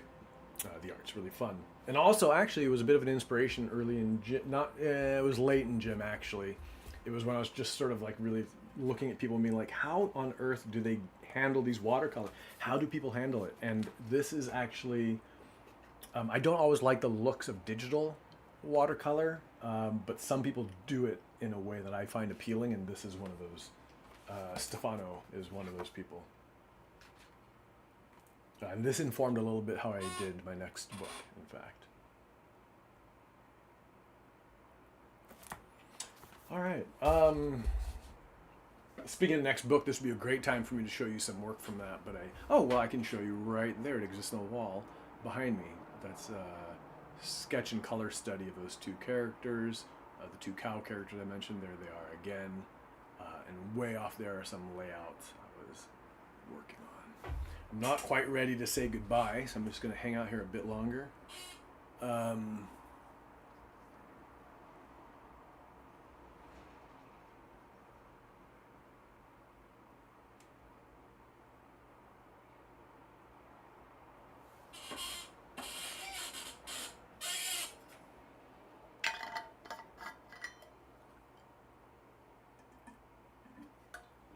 You know, I feel a little bit like I glossed over those books by the Palestinian authors. Now that we're through,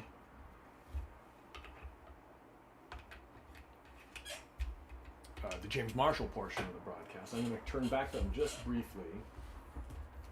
There is sort of a relevant aspect here. Not that James Marshall's books got banned, but there was a matter of cultural significance in my book, which is that, and I'll address it here because I do think it's important. James Marshall, in his books, often used the Native American headdress as a costume device. This is mentioned in my book in the back matter. James Marshall often used the Native American headdress as a costume device in his books, which is not great. I've done a blog post, which, if you're interested in hearing me talk about this, I encourage you to read. That sort of talks about James Marshall's history with Native Americans and this sort of issue. I mean, it's actually kind of an overview, like a bigger overview of just the cultural significance of these works and where they exist in time. And in my back matter to Jim, I actually talk about it explicitly and how I chose to handle it. And it's something I'm think is important. I'm glad I included in the book.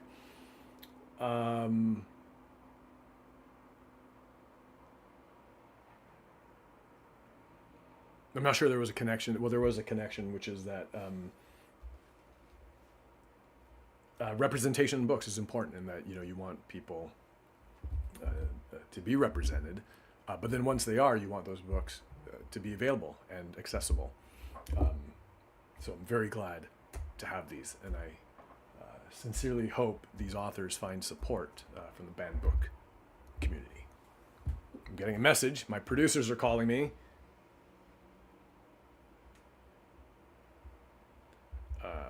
It's my friend Jason, and I always look forward for a chance to talk to Jason.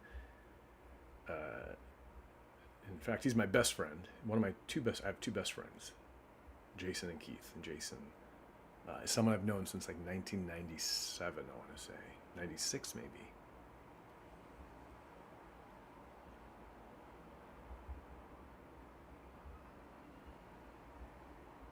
We don't talk all that much, so when I get a text from him, I like to respond to it.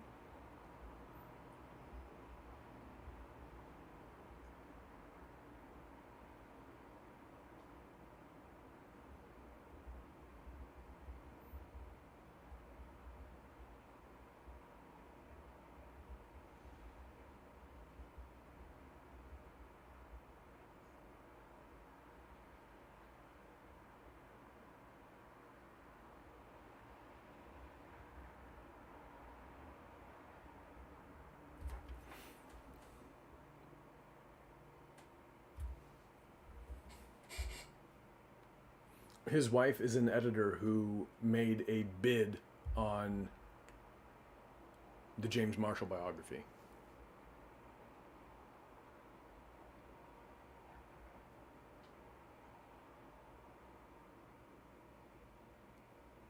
Almost made a bid, period. They pulled out at the last minute, period.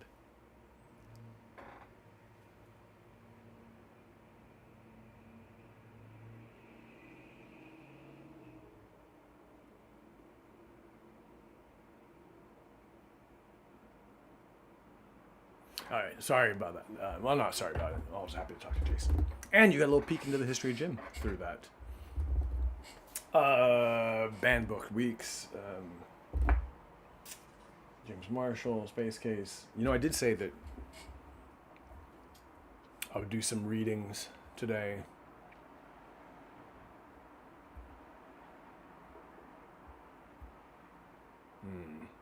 I don't know. Maybe we're done. Maybe I need to give my voice a rest.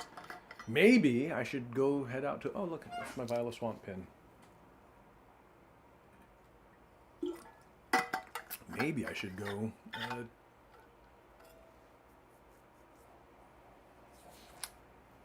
maybe I should write that next biography. Is there anyone else I was going to celebrate Shasta? Who else is in this pile? I didn't put any other books in the pile.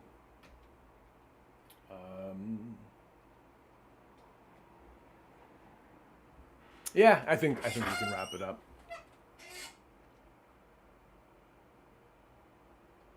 Well, after ending the stream, I will probably make it private. It's 3 hours. 3 hours of me talking. Don't know if... no, I do know people find it interesting, actually. And I'm glad to commemorate the day and also put some attention back on the book. It's nice because I have to do more of that going forward. Yeah, I'll take this opportunity as a chance to sort of like relaunch my enthusiasm for getting this book out there because it is important. So how about we sign off there? Thank you so much for joining me today here on the James Marshall birthday celebration stream. I can never get that right. I just want to trace it with my finger. Let's start there and go, birthday celebration stream. It's been a wonderful 3 hours spent with you talking about James Marshall and appreciating his work. His work will live on independent of my biography, of course, but it's been my great honor and privilege to bring the story of his life to you. It's also been a wonderful privilege to have the story welcomed and celebrated by so many people. It's been a marvelous journey, and heck, we are only 4 months and 3 weeks into it. There's going to be a lot more to do. So for right now, I'm going to sign off. We have an official tally of 69 Easter eggs in the book. That's a good number. I honestly didn't think it was going to be more than 40 or 50. So what a pleasant surprise to discover. Happy James Marshall's birthday, everybody. I guess we will see you next year. Bye for now.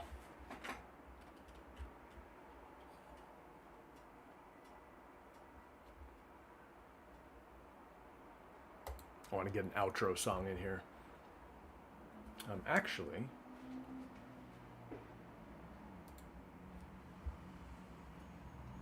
bear with me.